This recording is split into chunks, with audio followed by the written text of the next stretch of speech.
Hell yeah, we're live. What's up, guys? We got a party tonight. Senstennial. Wow. Just vibing. that was a great start. Wow. Yeah, a very quiet party. Apparently.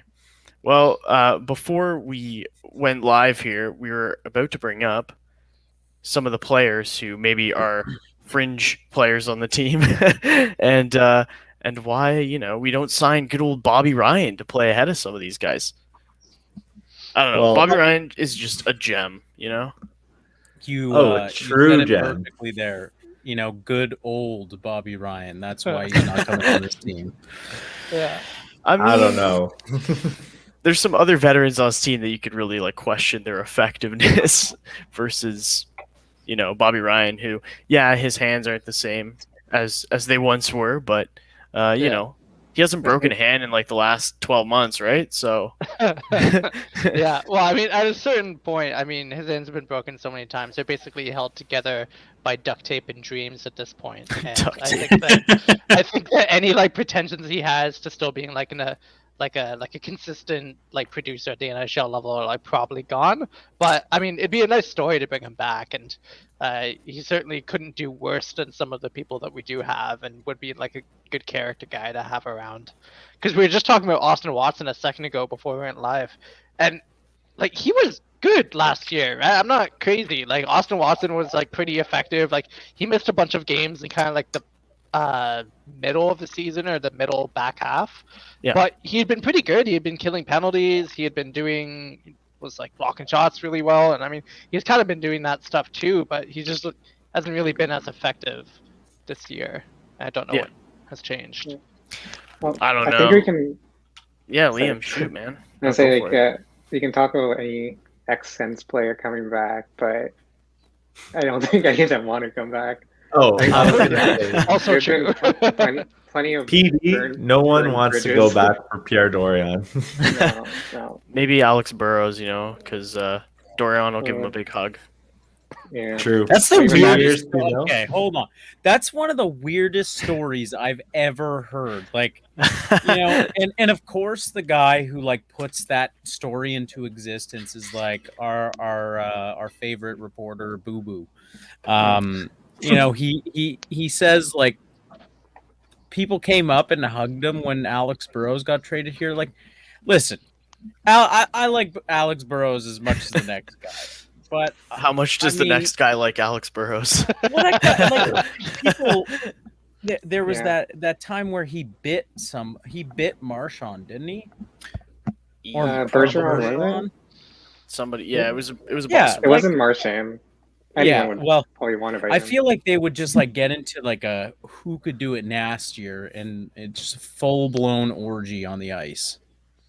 Whoa. Sens after dark. Yes. It is Senstennial After Dark. We're not even 4 minutes in. Oh my god. We're already... And somebody's already dropped the word orgy. I think anything after 4:30 is after dark, so it's not really saying much in yeah, that's actually a good point. World. It's been dark for 3 hours now. Yeah. That's true. Well, yeah, I don't know if you guys saw. So I tweeted at Bobby Ryan on Twitter, obviously, and I basically said something along the lines of because he was talking to a bunch of fans. So I basically told him, I was like, "Yo, I still have a Sens jersey of yours hanging in the closet." Here, let's see what he said to me. And he basically came back and said something along the lines of, "Oh, here we go. Yeah." He said he'd wait I should wait a few years and then sell the Bobby Ryan. Actually, it's over my other shoulder there. He's like, and then sell that jersey. Now that I can't break any fingers, it'll go up in value. Oh shit. Okay. I was like, all right, Bobby Ryan coming in with self-deprecating humor. I can appreciate that. He had been off Twitter for a long time, and he only recently came back. I guess now he's he's kind of doing a Mark Mathot thing almost of he's rolling. He's doing a Twitter hashtag rebrand to get his image and his face out there for people again, and then presumably wanting to parlay it into something if not a PTO, then maybe some kind of media gig, maybe, or maybe he's just here for fun. I mean, I wouldn't begrudge him that either. It's possible, and I mean, I appreciate that for sure. And also, I was gonna say, like, I don't think he's decided whether he's gonna retire yet or not, but I think it's possible if nobody signs him this year before the trade deadline that he'll probably consider retirement. He's still collecting that bio money from the Sens, so And that's huge. And he brought up a really interesting point that I found pretty cool, is that he's been the teams he follows almost exclusively are Detroit and the Sens, and he's like, I don't care about anybody else. Like, I like to see those teams do well.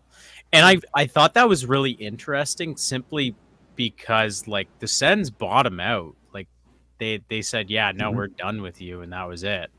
Maybe it has something to do with the fat paycheck he's getting. You know, almost monthly or whatever. However, And you know it what? goes in On the NHL. paycheck thing, like Dion Phaneuf was kind of the same thing. Like when he got bought out, he didn't announce his retirement until really his last paycheck came in. So we could see a similar thing with Bobby Ryan as well. Like, there's no reason to announce retirement when it's like, well, I'm getting a paycheck still. I could get a PTO. Look at Uncle Deli. He got a PTO, and he's in the A. yeah, that contract still doesn't make sense. Like, why would Burrows, you 2 sign by him 2 for 2 years? Yeah, like fine, overpay him like they did Ron Hainsey and give him like, you know, a 1 year, $3.5 million just to look like you're paying, you know, free agents to come play on the team. Yeah, and hit the cap floor.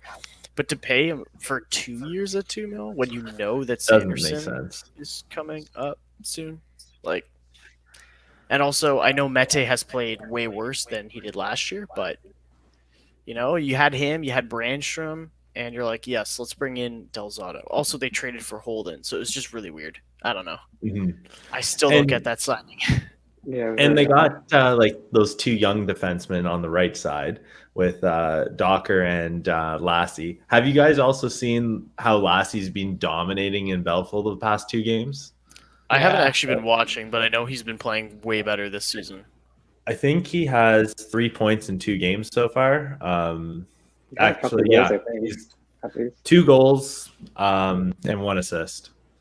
Solid. So he's got a boomer of a slap shot too. And it's just about finding that space on the ice at the NHL level where he can utilize it. And I think he's really gotten that sample size of. And I'm honestly like, Ian, if you guys saw the Ian Mendez Athletic article, he even kind of alluded to like DJ's been kind of saying we're in a development mode, and then went on to say like we could see Sokolov coming up and like these guys getting like bigger minutes for longer periods of time, like 10 games. Hey, I would love to see JBD get those 10 games in a row and see what he's got, go back down. And then Ian Mendez said like Batherson had not five call-ups. So why not give Igor 5 call-ups, or like obviously situational, but more or less the same kind of development curve story. Yeah, it's also funny how every year, whenever we go into this development mode, it coincides with us playing better too. I wonder if there's correlation between playing the young guys over replacement level vets and entertainment, and also winning a few games. Yeah, who knows? maybe Doyon can puzzle that one out. We'll see. Yeah, maybe put 2 and 2 together. Ooh, free agent fringe NHLers. I don't know. There's good lust on those guys. It's really funny. Just like watching this rinse repeat thing that Dorion has to go through. It's like, okay, we're gonna compete. Ah, shit! I thought what I had was good. All right, let's play the kids. Kids do well. Come back to it again. Oh, my pro scouting department's so good. It's gonna be great. Rinse repeat. I think it's great if the development thing is gonna be what's going on. But that we'll really get to see if the development thing is what they actually mean when Brandstrom comes back and DJ Smith has to play him because Brandstrom a prospect still, and he did mention Brandstrom, I believe, in like his latest interview, which I believe was today. He spoke with media and it did say something like along the lines of when Brandstrom comes back. So at least he's actually saying his name because DJ had the hardest time putting that dude in the lineup after him and Holden played lights out in preseason. So Yeah. I don't know, but yeah. So Kevin here chimes in saying that Saturday's game was a great one to listen or see live, and shout out to TSN 1200 for the free tickets. Yeah, so Saturday's game was pretty wild. Like free tickets. Let's go. yeah, that's pretty solid. That's a pretty damn good game to get free tickets to. It was a subtle flex there. Thank you. Big flexing. But yeah, that's pretty dope to see Kachuk not only get a hat trick, but get a hat trick on Alfie's birthday, and the third goal was Kachuk's 11th of the season. So that's just really weird. But I love that. I love that fact. It's And no Frank the Tank Sallies. Just saying. yeah, that was what the hell? I think he's moving on to the next stage. He's Yeah. got to I have don't a know new about Will this. Ferrell movie. Yeah. Feel like a Ricky Bobby somehow. I don't know how you'll do that. Yeah, he's gonna do some Yeah, shaking his and next making. Sally will just be. Yeah. I don't know Yeah. what to do with my hands. Oh, and we got another one. Duncan popping in here. Hey, Senstennial, long-time listener, first-time commenter, just wondering how I can trust host Matt's analysis when the fantasy team that he runs is still winless through 9 weeks. Hey, in my defense. Okay, wait. In my defense, Duncan, thanks for your comment. My team started the season with Crosby and I think Barkov on the IR. I don't know, maybe not Barkov, but it was Klingberg, Crosby, and like another core piece on IR, and Brady Kachuk hadn't signed his contract yet. So I had like 4 players out. Oh, and Jason Robertson didn't start the season because of like, COVID. So two things here.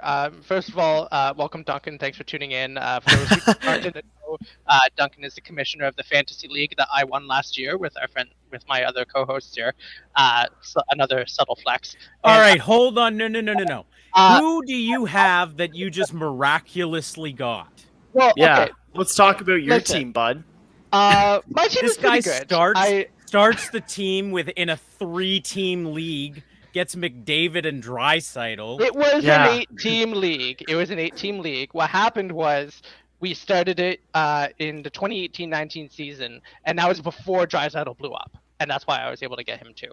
So I don't know, there's some collusion in this I completely lucked out with the first overall German pick, dominance. Chuck McDavid, and then I drafted Dry in like the 3rd round or something. So everyone also else wanna could have done say- it too.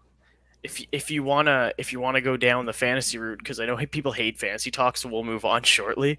But I am in a 32-person league with full cap hit and roster salary. I don't know, whatever, minor leagues and everything. And I am in 4th place in my league. Okay, out of 32 teams.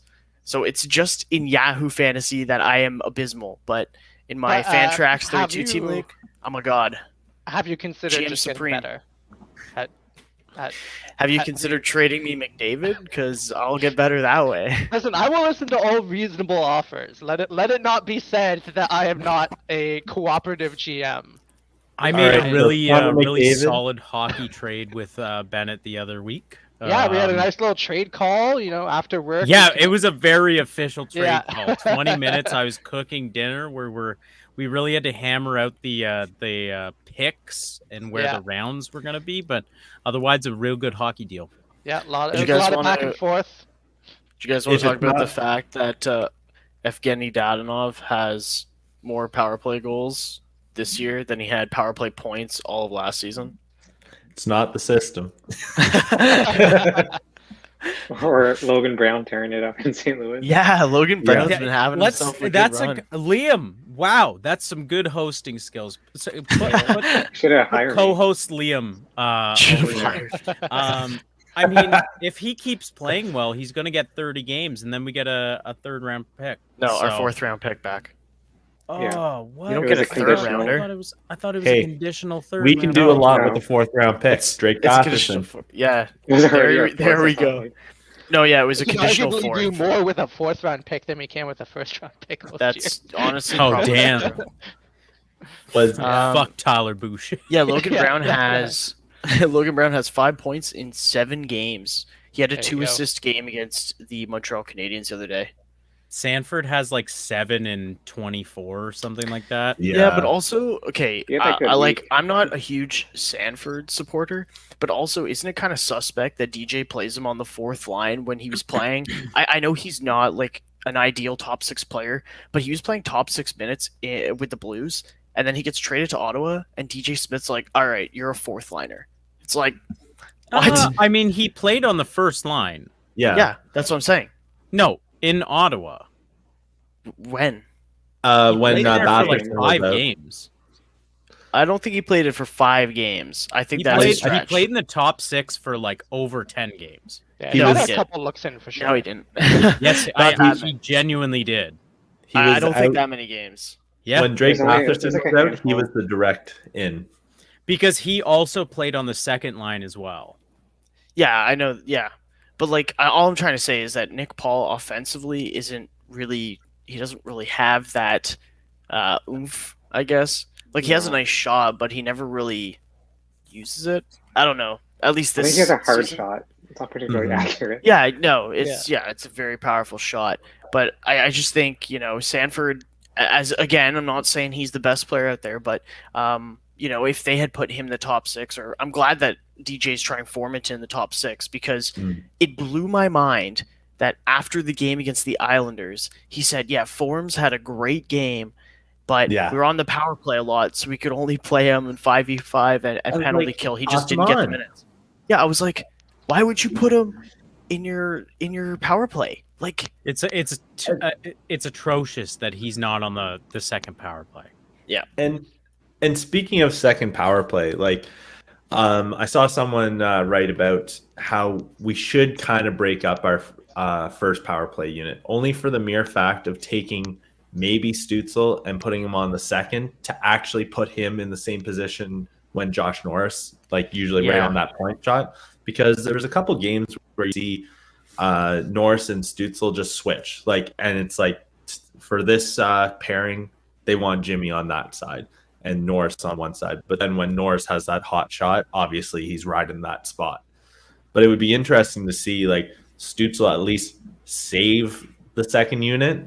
yeah. And you know what? Like, I feel there might be a bit more movement at least, especially if you got Yeah. Ennis, Sanford, Stützle on that spot. And then Well, the thing was obviously- Stützle- and Sorry, I please was God, don't put Tierney out. Well, the thing with Stützle too is that there's like so many weapons on that first unit that I find that he's almost just kind of a distributor. Yeah. Whereas I'd like Mhm. to see him actually be a guy who gets to take the shot more. But on that first unit, it's always Norris. Like it's either Norris or Shabbat. Shabbat trying to get the puck to the net, or Norris blasting the one timer from the right circle. So I would like to see Stützle get Norris's spot on the second power play unit, so that Stützle can blast home shots, and then he also has the skating ability and the passing, the skill to dance around if he wants and rotate in and out with whoever's on the blue line on that second unit, whether that's Zub or I don't know who else is really capable of holding that second unit down. But yeah, like having Stützle on that second unit, and it would actually force the penalty killing team to not have like their best penalty killers out on the first unit. And then on the second unit, they don't really have to do anything as much. They just have to half-ass it because they know there's no shooter. This way, you can at least disperse the shooters, and then you have a dual threat power play. I mean, I know the second unit will still need improvement, but it's a start.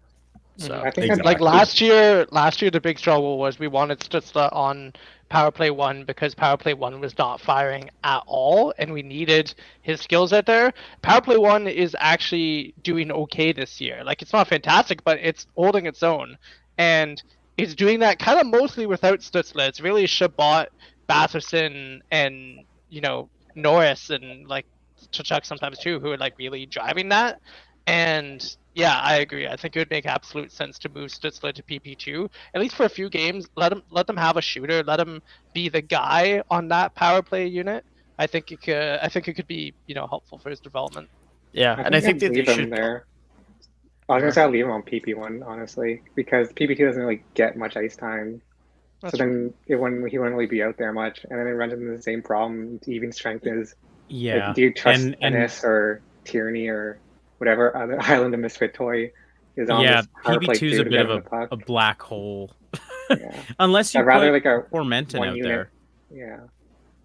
Yeah, Well- but then Stutzle gets to be the guy on the second power play. Mhm. And then you put Sanford in front of the net because that dude's just massive. So just put him in front of the net, or Nick Paul. I don't know, one of them two. And then Sanford. Ennis. Honestly, Ennis is such a good player, but he's just Yep. not a big guy. He would be so much more effective if he was bigger. But I mean, you can see that he puts 100% to every shift. I love that guy. He I don't know. Yeah, Yeah, I just love him. And I think if you throw, let's say you take Jimmy and you put Connor Brown on the PP1 unit, he wins some board battles, and I think he can get the puck to Shabbat. And then you throw Jimmy, Sanderson, Formenton, Sandy. and Stanford. or Sanford. Yeah, I was sorry. gonna say Sanderson already. Well, come out with- Sanderson. Hey, we're talking As at the end of the possible. season already. Yeah. And Ennis for sure. And I think you have like a kind of young guns, fast pace moving. Try it out at least a couple games. You know what? Second unit sucks already. See, and if it's a detriment to the first unit, then freaking revert back. Yeah, and I think we might as well talk about Sorry, I was about to say Sanford. Now I'm mixing it up. I was gonna say we should talk about Sanderson because college season ends in a few months' time. Where does Sanderson fit in on this lineup? Do you guys think that he'll actually start in the Sens top 4 right out of college? I think he has to, because they have to lure, they have to like convince him to join, right? Yeah. To like come out of Yeah. college now, and you're not gonna like ask him to come out of college and they scratch him. And I think Well, no, I was if just they're wondering developing, if- they kind of need. Plus, they'll like sell hope. So So, yeah. Yeah. All Yeah. they have. So The having Sens him are in the built lineup on right away hope. is gonna- I think he's following the same program as Cale McCarr.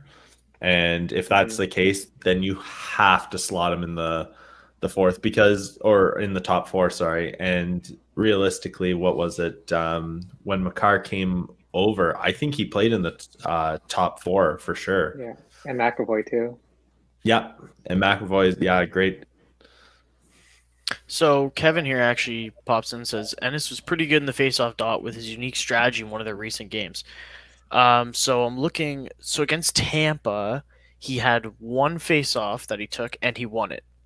So I'm assuming, like, if it was at the game that you were at, it's totally possible. I don't remember, but the nice thing about Ennis is he's a small dude, so he's close to the ice. So I don't know, maybe that helps him. Didn't he do some crazy thing with his stick? He like choked Yeah, up really I hard think on he it. went like this. Yeah. Yeah. And Okay, he- so maybe that's might be what it is. But yeah, if that was against Tampa, then he did win that face-off. So Yeah, And but I and he I does do that- recommend or recollect that he was they have him do face-offs every now and then each game, so just to spice things up. and it's mainly on the right hand side, and the guys were saying like, yeah, he does a weird handhold, and he's more or less just wrist shotting it into the boards. It's the Interesting. same spot, same go spot, and it's just wired to the boards, and hopefully Shabbat can do some magic back there. well, if we want to talk about guys who are doing great in the face-off dot this year, what about Brady Tkachuk? I'm being dead serious. Like, in the last 5 games, his face-offs that he's taken, 75%, 80%, 50, 80, 75. And like, he's not just taking like a couple face-off draws. We're going back to against Carolina, he won 3 out of 4. Against Colorado, he won 12 out of 15 face-offs. 12 out of 15. I think they should just Disgusting. switch him to center. That solves our center problem. We draft Joakim Kemmel, and we've got two if he was- nasty. If he was Bada better bing, bada at, boom. if Brady was a better skater and better on the back check, I would say sure we could give it a whirl. But he's not center material. But I do at least love that he could come in on the power play and be a face-off guy, or in the defensive zone and be a face-off guy. But like continuing off that, like against the Devils, he had 3 wins, 3 losses in the face-off dot, and then he comes in against the Isles and has 8 face-off wins and only 2 losses. Like, that's nuts. I don't know. Like, he's our best face-off guy on the team, even though he's a winger. So that's kind of cool. Yeah, because like a center's And- biggest responsibility is more like the in play kind of thing, like defensive, the transition, all that. So if you can throw Kachuk and take face off, and then Norris just takes the center spot when the play starts. Mhm. No, for And sure. No problem It there. allows Norris to almost cheat a little bit in the face-off dot, because if he gets kicked out, Mhm. he knows Tkachuk's going to win it, Mm. and it's Yeah, always it's a an interesting guarantee. point. Like It it adds that frees up extra Josh to just, strategy. yeah, it frees him up to just like try and get any edge that he can, because if he gets tossed, he knows that like he's got a capable. It's not as much of a punishment. He's got a capable face-off guy behind him. Yeah. I think the Sens do that a lot, though. Like, they play, for example, like Nick Paul with Stützle, so you have, like, two centers. I know Stützle's only recently been put at center, but you have two centers on that line. Sanford has played center before, and he's playing wing right now, so again, it's like another line with him and Gambrell. Either guy can take faceoffs. So I don't know if that's done on purpose or if it's just how the forward core is constructed this year, but yeah, they have a lot of guys who could just come in and take faceoffs. Duncan saying, let's hear the takes on Michael Del Zotto being waived. We actually kind of touched on this already at the beginning of the episode, Duncan, but I mean, we can circle back to it if you guys want. I mean, do we want to kind of talk about the drama on Twitter with him liking different Columbus fans saying that the Jackets should take him? Well, That was not crazy. only that, but he was like liking tweets and Instagram posts of like Victor Mete getting walked. Yeah, Which is that's I so know. funny, but like that's it. Like he's not coming back because like Sens management has They to hate know that. know that. Mhm. And then like we can't have like we can't have anything upsetting the vibes. Because gotta have the you good know, vibe. right now they're probably at like a 5 out of 10. I know they were pretty crappy a couple games ago, but they're definitely improving. But I was surprised he cleared, because I thought there might be a stupid team that would be interested in maybe picking up a guy who had 5 points in 10 games or 11 No, 6 games. points, dude. 6 6 and points in 10 games, like that's 10. but a team like Arizona or Buffalo, who might conceivably need help on the back end. See, but I think Arizona's purposely tanking. Well, Exactly. I mean, That's a perfect spot. yeah. But I don't The think thing they is, want though, to. I don't see how that doesn't jive with taking Del Zotto. Yeah. If Del Zotto had just this year remaining on his contract, I think somebody would have picked him up. But because Del Absolutely. Zotto has this Mhm. year and next year, no team is going to be like, oh yeah. Like, for example, Hugh Dobin just got put on waivers today. Is anybody going to take Hugh Dobin? Probably not, because he has an extra year left on his contract. If he had just this year, yeah, some team might be like, sure, like Edmonton, for example. Instead of Mike Smith, they could have Hugh Dobin.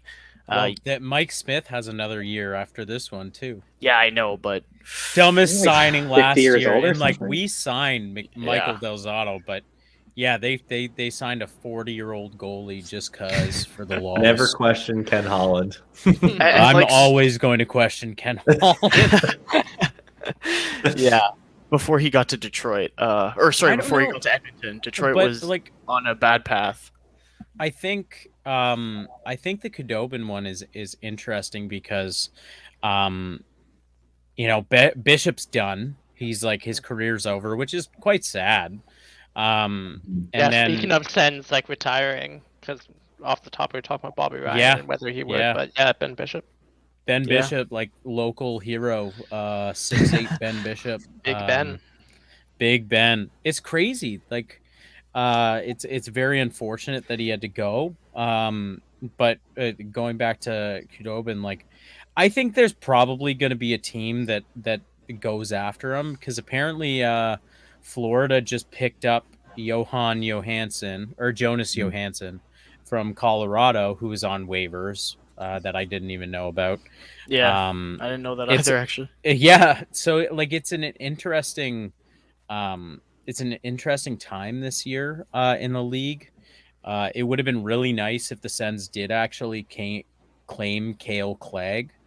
and then getting that guy, developing him properly. And if you didn't have that extra waste of space in Michael Delzato or Josh Brown, like you could have had the roster spot to pick him up, but you're not going to keep like 9 defensemen on your between the IR and the roster, like unless Guy Boucher is coaching. True. Or Dave Cameron playing 13 and yeah, do you guys remember 15 that? and 15 and 5, and Borowiecki's going buck wild up front. Oh man. Speaking of Dallas, they have Jake Ottinger is like putting on a show there. His save percentage is like .950 this season. Filthy, man. And Holtby's having a resurgence too. Yeah, Holtby's like a .923, I think I checked today, and I was like, beast, damn, bro. Holt Beast is back Yeah. for sure. Yeah, because I saw what a people, good nickname. Because I saw somebody saying, like, why would they put Hugh Dobin on waivers? Like, it's not his fault that Dallas is bad or whatever. I'm like, dude, or sorry, they said that he's playing on a Dallas team that's bad, and I was like, dude, look at Ottinger and Holtby's numbers. Haven't they won like their last 8 or something like that? Dallas?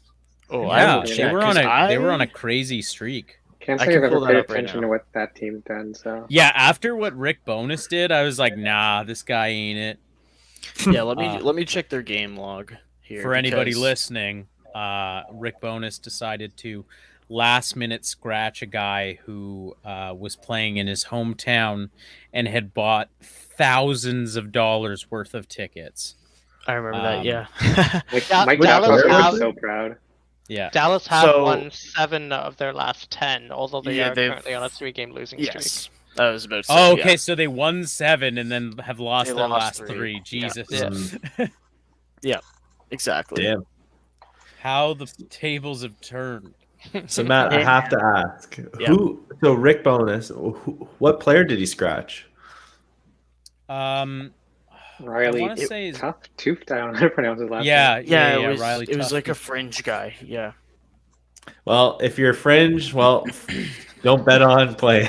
No, well, that's the thing. So he was told he was playing. He was penciled in and everything. That's why he bought the tickets. Yeah, and then like an hour before the game, a trainer came up to him and was like, "Yeah, by the way, you're not playing tonight anymore." And he's like, "What the fuck?" So, yeah. Duncan says. He says, a bonus's move was real shades of Babcock. Yeah, remember when Babcock did that to Spezza? Yeah. Oh, yeah. I mean, if you can't scratch Nick Shore, like that's a thing you gotta play.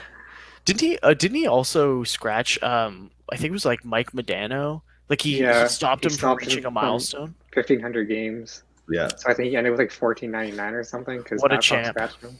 Yeah. Wow. Babcock is a salty bitch. Yeah. Like, you know he did that because like he didn't have anything good going for him in his playing career, so he's like, no, I gotta fuck people over. Yeah. It's so funny too how quickly it changes. Like 10 years ago, people were calling Mike Babcock like the best coach in the NHL, and 10 years ago, like Tortorella was still like widely like respected figure in the league and stuff, and it's like just like a few short years later, seemingly like both these guys are like kind of like punchlines around the league, like Tortorella for his like deranged takes on like punditry, and like Babcock for just being like a legendary like piece of shit to like the players that played for him. Well, like a lot of players, like even Quenneville, obviously we all know why he's not coaching, but Hitchcock, I know he grew out of the game, like he's old and gone. Jacques Martin, like these are all guys who were like renowned coaches, even to a degree. Like Mark Crawford, I know he was getting up there, but when he was a coach in the league, like he had good results. I believe he won a Stanley Cup with, I want to say Colorado, but I could be wrong. Yeah, it was Colorado. Anyway, yeah, Mm-hmm. okay. Yeah. But anyway, so yeah, a lot of these guys who were in the league and were at least well respected now are just gone, making way for younger guys like good old DJ Smith. Well, I think a couple of them, like Martin, was well respected, but Babcock and Babcock kind of different situations. But well, Quenneville was respected until everyone found out. Yeah, and then Babcock was respected until everybody found out he was just like he would chastise player and Yeah, like It's, wasn't Mitch? You look a Marner lot one of worse the when Nick players? Lidstrom's not there. Yeah. Anyway, we don't need to get into shitting on other coaches, but we can talk about DJ Smith. What do you guys think? What do it's you my think time about? to shine. Oh my god. Well, I'm honestly wondering about Ottawa's systems this year. Like when you look at their power play or their penalty kill, or just overall how they play on the ice. I've seen a lot of visiting teams. Well, I shouldn't say visiting team, but opposing teams fans say like, "Oh, great, here we go with the trap game again." I actually haven't been paying attention to that at all. Like, are the Sens consistently playing a trap? Not Like, have you that guys picked well. up on that? Yeah, because I'm like, I don't think the Sens are playing a trap, and if they are, it's not good. It's not good, and it's not working. So that's kind of a weird comment that I've been seeing thrown around. But I Yeah, saw like, hybrid trap. yeah, like I saw Tampa fans saying that. I think it was Avs fans saying that, and I was like, weird, because I just don't think the Sens play a trap. Yeah, maybe they think Guy Boucher's still the coach. Yeah, true. He Yeah. just lives on in legacy. Yeah. Maybe he has a mic down to DJ during the games. Maybe God. they're just insinuating we play a lot of Waka Flocka Flame. Just putting that one out there. I mean, You don't know. There was I- the sicko movement. there was a sicko movement. I've not heard that at all. I'm kind of surprised by that because Yeah. our defensive systems are not good. So you can't trap if you don't have defense, you know? Now, do you Yep. also think that it could be regression on part, like some of the personnel as well? Because I feel like this is a collective failure. Like this season, I think before the season, you look at management and what did the front office do? They added Delzato and Holden, and I guess Sanford, but that's it, right? Those aren't big name acquisitions. They aren't the top 4 defensemen or top 6 forward they went after. They fully had it in their minds that they didn't really need to add to the roster. That after last season, the roster was good to go. You know, Kachuk said it on one of their like YouTube things that they did or Oh. whatever, that, you know, the team wanted to make the playoffs this year. They were done with losing. And Dorion came out and said, again, like the rebuild's over. And I know how that all went down and how he walked that back. But, you know, they didn't really do anything to make the roster better. They kept it status quo and like just hoped that people would develop and that the whole team would just get better. And then you look at the coaching level, and I still think, you know, the power play has looked way better this year.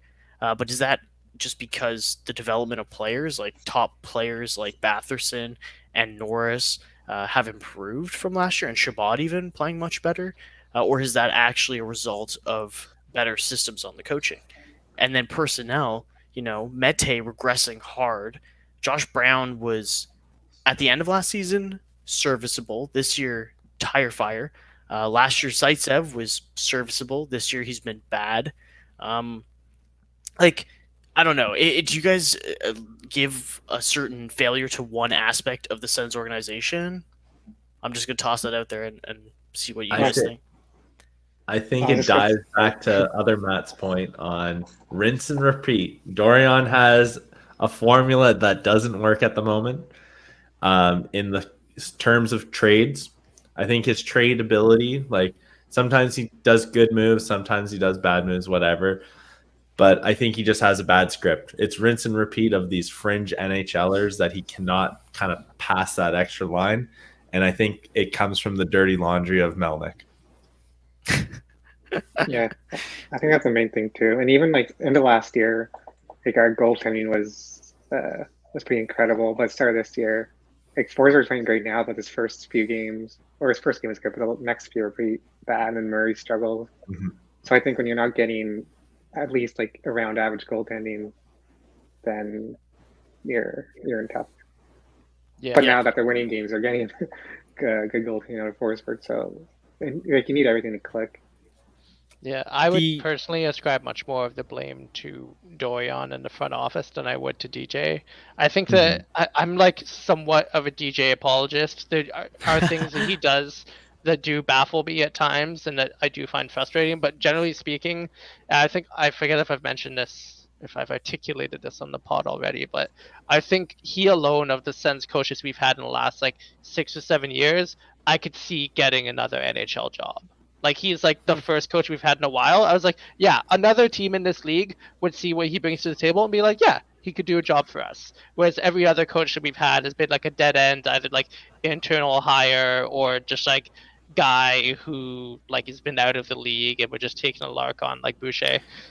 So I think DJ is not the main problem. He can sometimes be a problem, but he is not the problem with like a capital T, capital P. Okay, Yeah, I agree. I do want to make kind of like an interjection and say I actually do think that Guy Boucher could be like an ideal pickup for a team that, let's look at like the Panthers, for example, a team that is built to win and just needs a coach who can have the team just all play as a collective unit, defensively and just grind out wins. Because Florida has always been one of those teams that's like, let's get as much offense as possible and hope that the other team doesn't score as many goals as we do. You know, like they have an elite core group of players. And I think that a coach like Guy Boucher could basically just bring that all together for a deep playoff run or two. And I mean, I don't think he does well with young players. Like, I don't think he's the coach you'd want to hire on any young team or rebuilding team. But I think if you have a contending team that has all the pieces in place and you just want a coach who can get him over that finish line, I think Guy Boucher could do that. But, you know. He hasn't, though. Like, No, but he's gotten, like, he got Tampa Bay to the Eastern Conference Finals. Arguably, in my opinion, Tampa should have won that series against Boston the year he got them there. And then Ottawa, of course, were on the verge. Like, you could say Guy Boucher didn't get Ottawa the Stanley Cup final, but is that on Guy Boucher, or is just, you know, they just weren't able to get one more goal than the Penguins? I think it was absolutely Guy Boucher that brought us there. So like, no disrespect to him whatsoever. Yeah. But like, I don't think we can say that like, he would be a good hire for a team because like he's had his shots and like he's come close, but he's never really achieved anything, and he doesn't have staying power because he's never been able to build something long term with a team because, like you say, he can't bring in new blood. He also just turns to just like replacement level like scrubs to just like be his errand boys in the lineup. And I love Guy Boucher. Like I think like he did a lot for our team that year, but I don't think he is really he certainly wasn't the answer for us, you know, in the season that came after 2017. Yeah. And I don't really think he'd be the answer to anybody else either.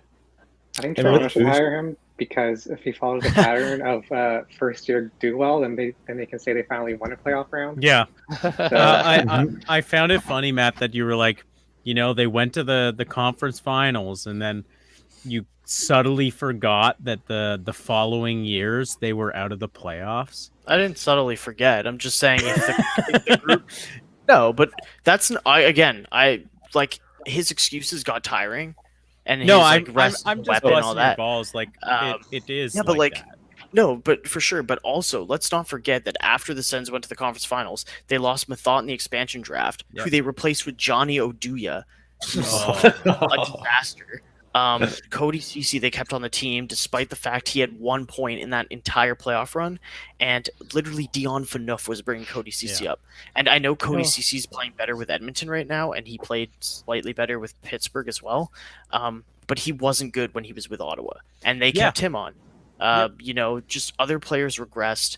Turris was playing okay, and I think we don't have to get into the Duchesne trade, but I think like that's why the Duchesne trade was made, right? Dorion wanted a spark because the team didn't have that same fire that they had the year before, and of course Craig Anderson wasn't playing as well either. And... Yeah, I think it was a good move at the time. Factors. Sorry, I was going to read Andre's comment, but Kevin says that he got to actually Uber Oduya to the CTC once, which I think is great. Kevin, awesome. Stop subtle flexing here, man. Yeah. Big flex. Wait. Let me guess how that car ride went. He was like, "Oh, where are you going? Oh, I'm going to the CTC." He's like, "Oh, do you work there?" He's like, "Yeah, I play for the Sens." And you said, "Oh, do ya?" I'm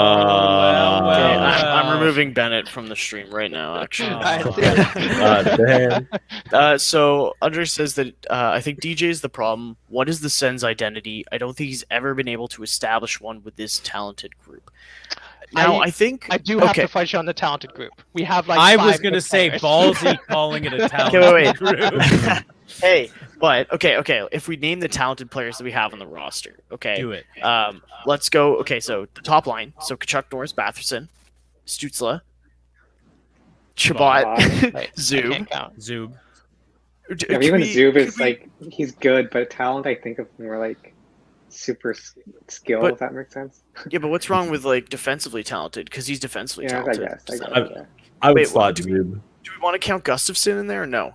No, not yet. Not yet. Okay. Yeah, all Okay. right. We'll go back down to wait. Gustafson's talented with a What about- talented group. Formanton? No. No. I don't Not think there yet. Okay. So we have about 6.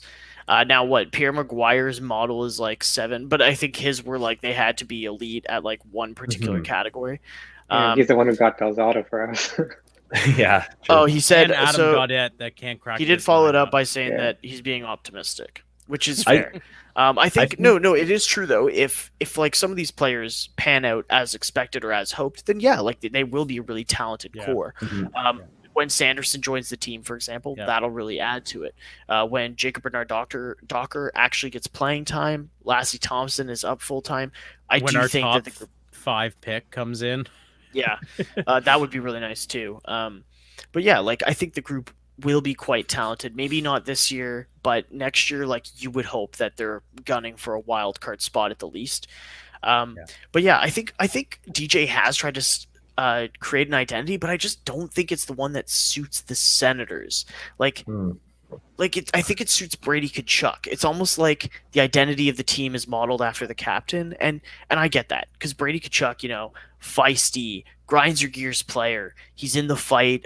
He produces well. Like this season, he's going on a tear, right? So I think the identity they're trying to establish is one of like a rough and tough, old school Boston. Broad Street bullies. Yeah, like Boston is like peak 2010. I find watching them, it's like watching Boston, like at least Boston light in the sense of like they're attempting to have that big guy, big power forward, and then trying to fill in your other guys all around them. So let's say you have as comparables, you have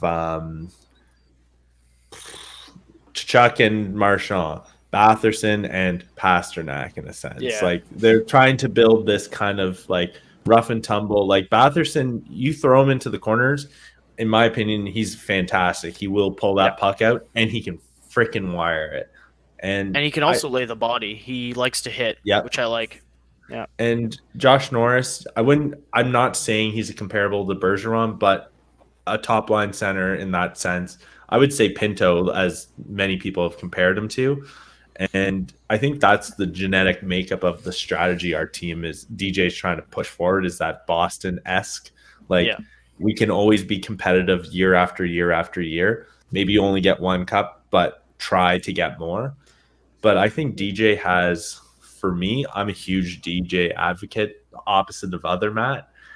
But I think DJ has the expiration date of he develops the players, and we need that next guy. Like DJ brings them to the first round playoffs. If we lose the first round of playoffs, maybe do that 2 years in a row, whatever. Then I think it's past the torch time.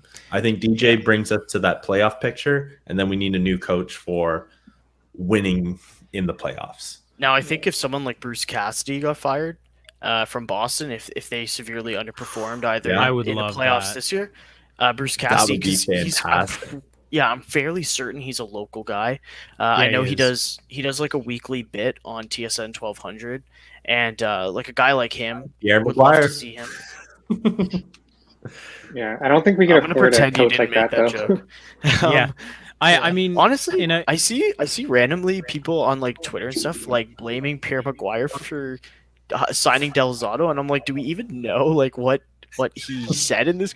Like, I think people just throw out what they want. They're just like, oh yeah, Pierre Maguire's a meme, so he was responsible for signing Delzato, and we have no idea. Like we have no clue what the conversations were. There was like there is rhetoric out there like that is in the Sens ether that was either on a radio show or something that said Pierre Maguire sort of pushed really hard for him.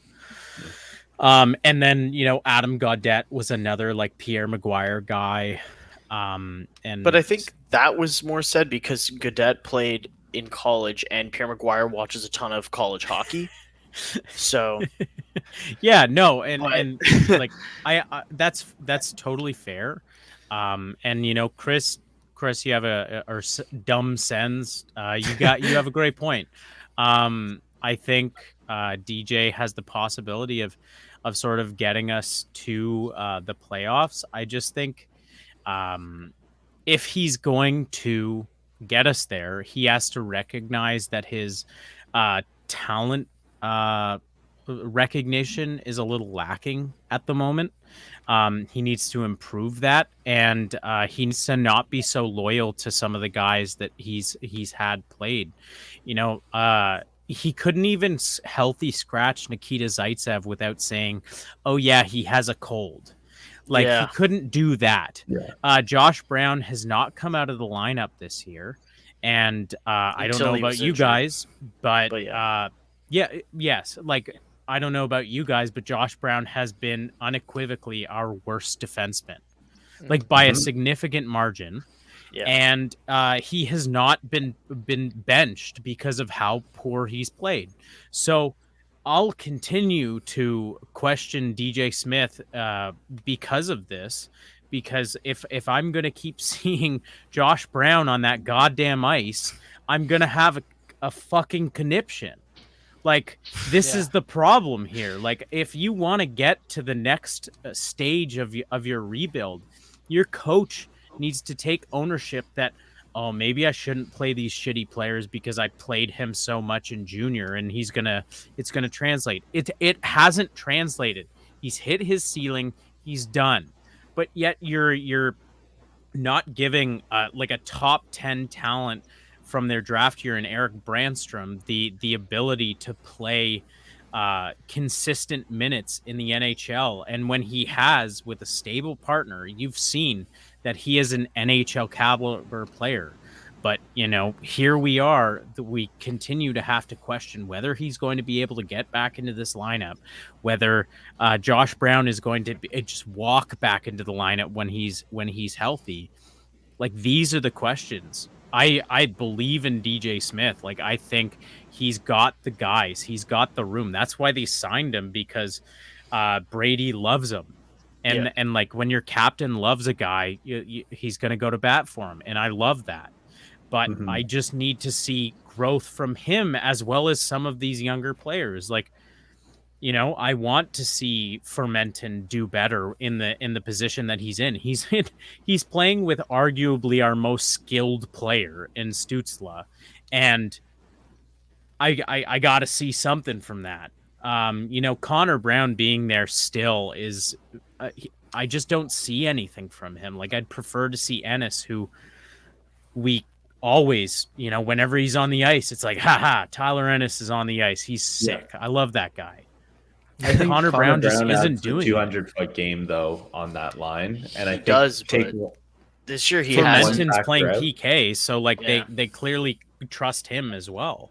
But they have Watson on the PK, so I mean, is it really an evaluation of defensive talent, or is it just this guy equals this role, like despite the on ice results? I mean, Austin Watson likes to block shots, so maybe that's DJ's thinking. Liam, I'll block him from this lineup, bro. At what point did they take Goodbranson off?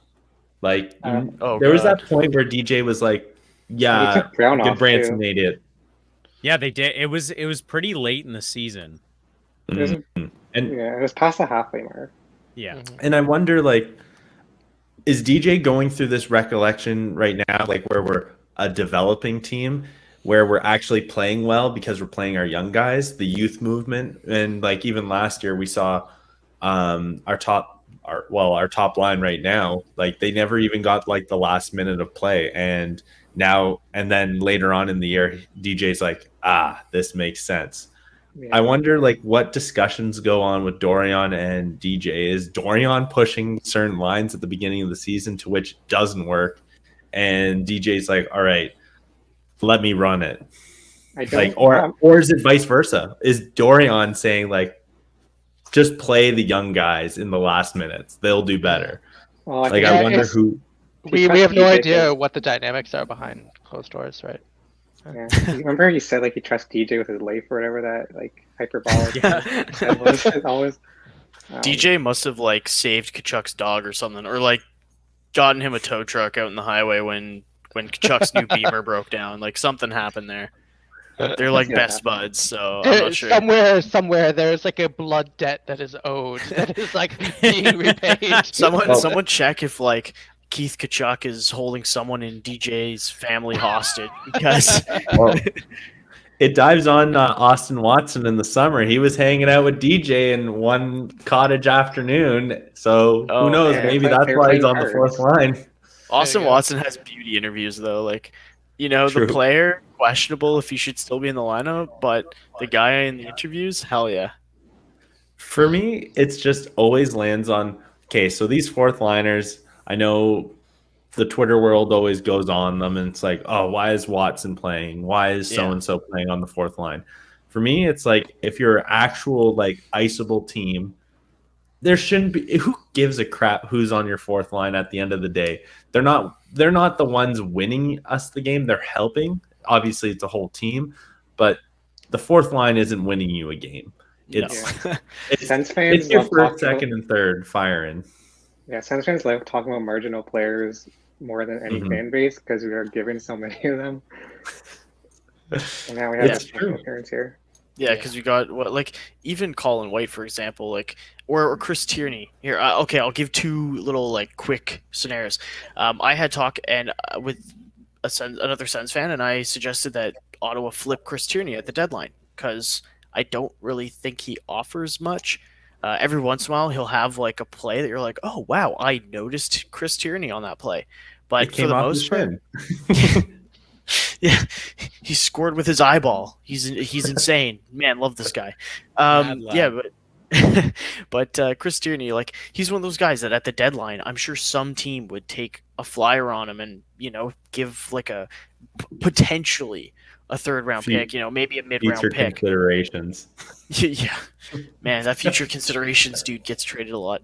But yeah, like a mid round pick or something for Tierney, like because. Like you could replace what Tierney gives you either through the draft, through free agency, or through just development of prospects that you have. Like you could have Ridley. Like honestly, if you could choose between Ridley Gregg or Chris Tierney playing in the NHL right now, who would you choose? I would personally take Ridley Gregg because I know he's a guy who has something to prove. Like he wants to be in the NHL. He has the speed. He's feisty. He fits what DJ wants, because that counts for something. And he's got offensive capabilities.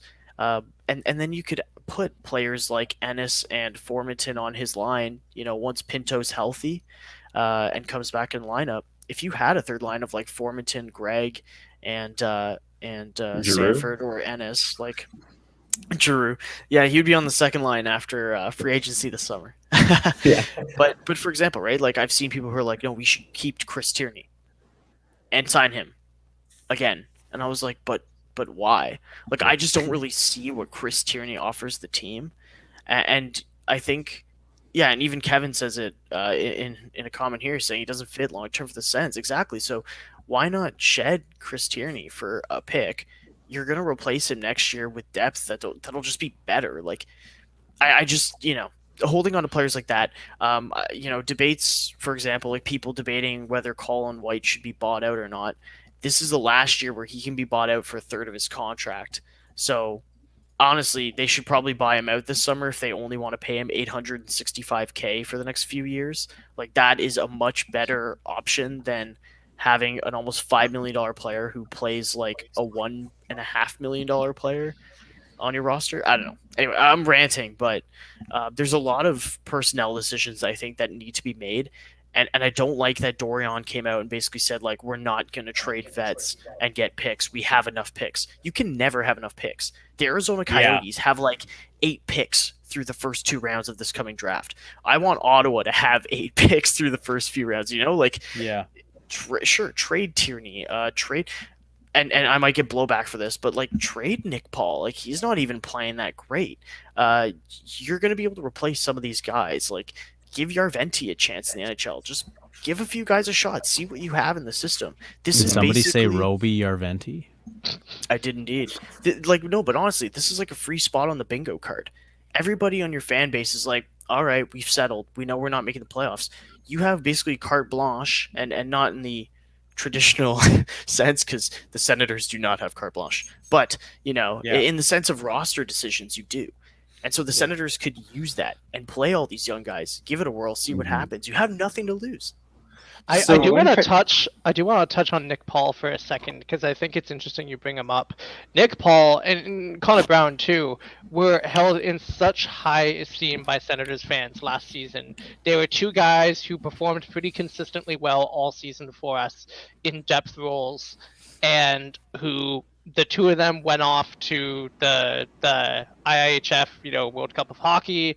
They won the gold with Team Canada. They collaborated on like the winning overtime goal. Like they came in, like those two guys came into like Sens training camp loved by this fan base. But mostly Paul and to a lesser extent Brown really have not put it together this season, and I think it's mostly because they're being played too high up in the lineup because of the depth issues we have and the injuries and stuff, but they aren't necessarily doing them any favors either. And let me say on Nick Paul, there are fucking medieval siege engines that can get a shot off faster than Nick Paul can when he's in the slot. Like, my god, you could build a fucking trebuchet and launch it faster than Nick Paul can get a shot off when he receives a one-timer in the slot. And go off. it's just like my guy. I mean, where like he could shoot last year, but this year it is just not happening. 2 words: Adam Henrique. Honestly, at this point, Adam Henrique's having a season for himself. In hindsight, if the Sens, because weren't the Anaheim Ducks like willing to give up a draft pick and take on salary, and now Adam Henrique's the 5th top scorer for the Ducks. He has 16 points in 24 games. He started way hotter than he is now, obviously, but I mean, like, that's a better option down the middle than what you have at 3rd and 4th line center. And I respect the idea of trading off guys like Nick Paul and Chris Tierney. Like, get rid of him. I care less. I like Nick Paul. I think his game is very suited towards like the bottom 6. You play him in a shutdown role, and like him and Connor Brown complement each other well on the right line, but not where they're at. I don't think you're going to get much though for Nick Paul. I think it depends on who's trading for him, because I think he has an. Okay, well, I saw somebody suggest that the Sens could get a first for Nick Paul, and I think that is.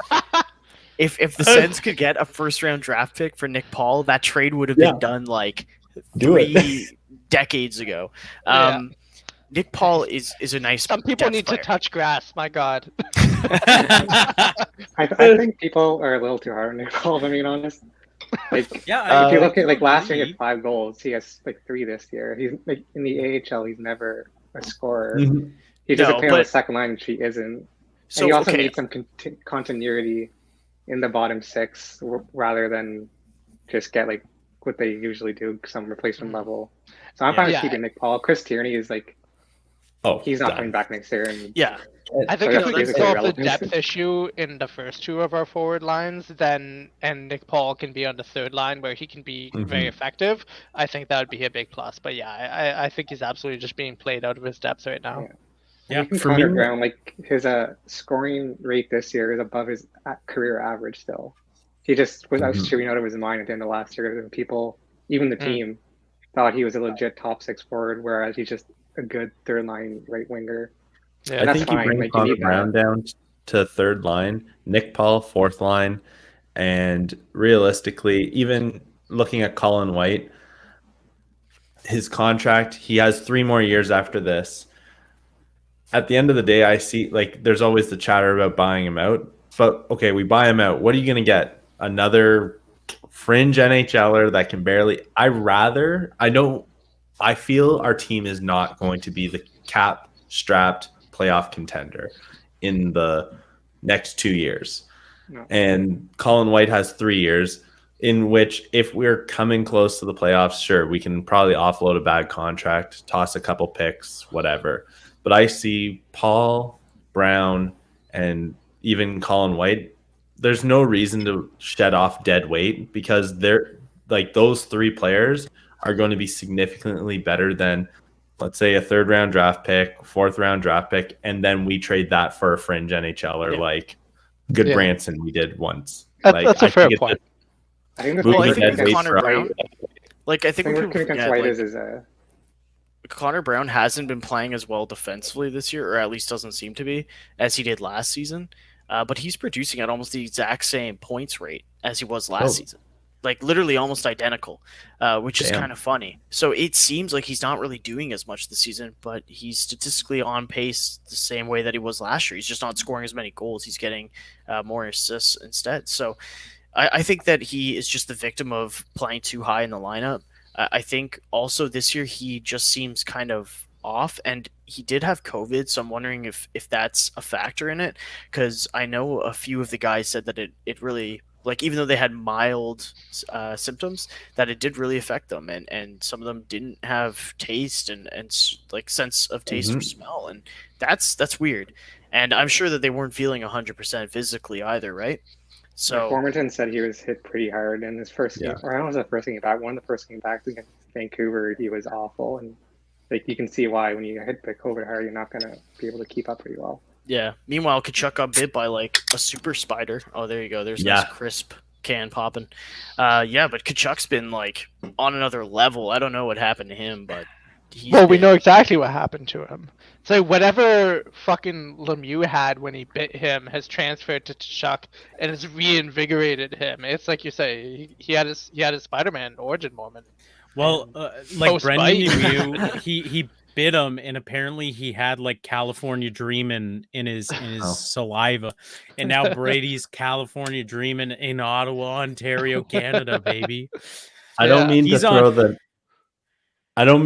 the nail in the tire, but is it possible it could have been correlated with missing training camp and getting the reps in? that is probably the real answer. Yeah. Yes. Who invited this guy? Yeah. I'm just saying. saying. I should go back. Actually, we're talking about potential trade pieces at the deadline. Kevin chimed in saying that he thinks that Holden and Sanford would be traded for mid-round picks. With Sanford, I definitely agree that both actually Holden and Sanford, I could definitely see it. With Holden, he has the playoff pedigree. He played for Vegas in the playoffs last season, and he actually had a good playoff run. I think he had a decent amount of points, and he was just solid defensively. So he's definitely a guy who I think, because there's a lot of GMs in this league who like to think of like, oh, this guy's been in the playoffs, like he's been there, he knows the grind of the playoffs. Those players always will fetch a pick. Even if Jim Benning's not here anymore. Yeah. That's true, yeah. Definitely, he would have given us like a first and Pot Colson or something for. I think like Holden is a legitimate like. I think you could get a third or fourth for Holden. I'm just not sure if Sanford has that much value. Like he's won a Stanley Cup, dude. That's like 3 first-round picks right there. Yeah, and we also have a 2-time Stanley Cup winner in the AHL. So look what cups get you. Yeah, I say hey! Don't make fun of my boy Matt Murray, okay? Liam, what were you going to say, buddy? He's going to come back, and the Sens are going to pull a 2019 Blues and win the Cup, all right? I was going to say Sanford's contract, like his cap is pretty small, and I think for cap-strapped teams who are looking to add like a bottom 6 player, it's going to be pretty easy to add. Like, I don't know, Pittsburgh or someone who's cap tight and they need. Pittsburgh would pick him up, and then just like he turns into like a 20-goal scorer. Every winger Crosby has suddenly turns. He'll be their next Jason Zucker. Like Brian Rust is so impressive for how he just like comes in and is so random and just goes off. Or Connor Sherry when he's in Pittsburgh and he goes anywhere else and he turns into a pumpkin again. No, even in Washington, actually, Sherry's been doing all right for Washington. Here, I'll pull up his stats right now. I don't Yeah, know. he's- The usage got of the 11 word pumpkin points there in- was exceptional. Yeah. He's got Shiri's got 11 points in 22 games with the That's not Caps. bad. That's not awful. All He's right, a I have- 0.50 player. I have to get an opinion on this. Okay. So okay. Oh, We here got- go. we got Stützle on the second line center. I think he plays fantastic in the center position. I think it just makes it work for how his stick handling, controlling the game. Like, I love when the puck's in the defensive zone and how he can just freeze the wingers closing in on him and then open up the ice fully. Like, I think he fits perfectly for the center. Now we got Josh Norris, Stützle, Pinto next year. Obviously, great spot to develop in. But let's say in the next 3-year picture, are we keeping those 3 guys going 1, 2, 3? Or are we seeing Jimmy get moved back to the left wing? I think he should thrive in the center. Or do we see Norris or Pinto moved for who knows? I don't know. No. Depends if we get Shane Wright. Incorrect. Fair.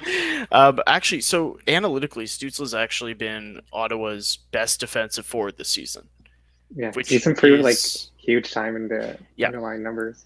Now, the thing in the DEL is with his speed and work ethic, like he would always back check hard to get to pucks. Mhm. And I think his first season in the NHL, we didn't really get to see that because he wasn't up to the physical, what do you call that? Like standard, I guess, that the NHL has, right? And he was really battling that. And even this year, there's times where you can tell that he requires like some more gains muscle wise, and that'll come.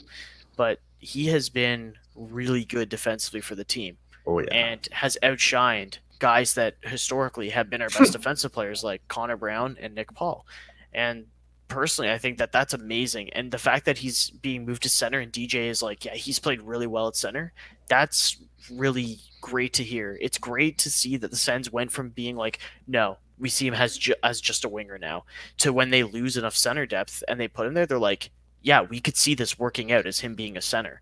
And if you have Stützle, Norris, and Pinto, and potentially, let's say, Greg as your 4 centers, I think you're looking real good as long as the development curves continue on the right paths for all those guys.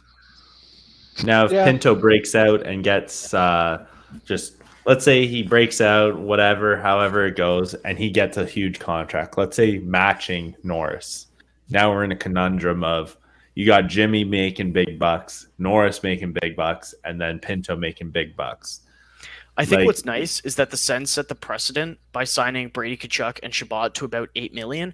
I don't think any other player on the team will make more than that. I just don't see it happening. I just can't see a guy like Stützle, who seems like a team player, going up in contract negotiations and being like, yeah, I want 10 mil a season. Like, could you see that realistically? Well, Murray got 6, and he sucks. Yeah, but Murray was signed. No, but Murray was signed. That was so deadpan. I But love Murray that. was signed before Yeah. he even played a game with the Sens. He was Yeah. signed literally off of his historical production as a guy who won 2 cups. Like, he Yeah. wasn't signed because he had a stellar season with the Sens, and then he's like, yeah, I'm worth 6 mil, right? Duclair tried to say, I'm worth more than Colin White was because look at my Yeah. number comparison. And Yeah. as you And can it, see, and it does, yeah, and it comes down to some players. But also, I mean, that's kind of like a he said, she said situation. Like, I'm pretty sure Duclair said he never asked for that much, and we don't know, right? Maybe he did, maybe he didn't. Yeah. But yeah, I just don't see Stützle going in and demanding, even like 9 mil. It just would seem weird, and especially when he's an RFA and the Sens have power over that situation, it would be very hard pressed because he basically would have to go to arbitration if he didn't sign a contract, and I don't know. I don't think that fits his personality from what we've seen from him. and hopefully all the guys are pretty much. I like how the contract wise of Colorado looks. If you look at Nathan McKinnon, he's like, Yep. honestly, I want to win with this team. I'm But not to be looking fair, for the he signed payday. that contract. Yeah, but he signed that contract before he actually blew up into the player that he is now. So that, in hindsight, yeah, he can say that. But on his next contract, I guarantee is going to want at least 10 mil. If he And doesn't ask for 10 mil, More if he than that. asks for 8 mil, like 8.5, I'd be like, wow, okay, yeah, he's taking a pay cut to win with Colorado. But if he asks for 10 mil, then yeah, he was full of BS. And There's also a just to different put- time when he signed. Like Yeah. even like 8 years ago, like guys were not signing big boy Yeah. contracts right out of RFA, but Yeah. they are now. Like every star player over the last like 5 or 6 seasons has signed like possibly their biggest contract out of RFA, which is kind of just like an interesting development in the NHL writ large, in the sense of like, yeah. whereas guys normally, have been getting paid for what they've already achieved, that is kind of getting front loaded earlier in their career. Yeah. Teams are backing up the Brinks truck, as it were, for guys for their prime years, which is how it should happen, really. Yeah. Yeah. But then you're also in the situation where you can get burned by really opening up the checkbook for a guy who is still a young player, and it's kind of hard to say where their career might go.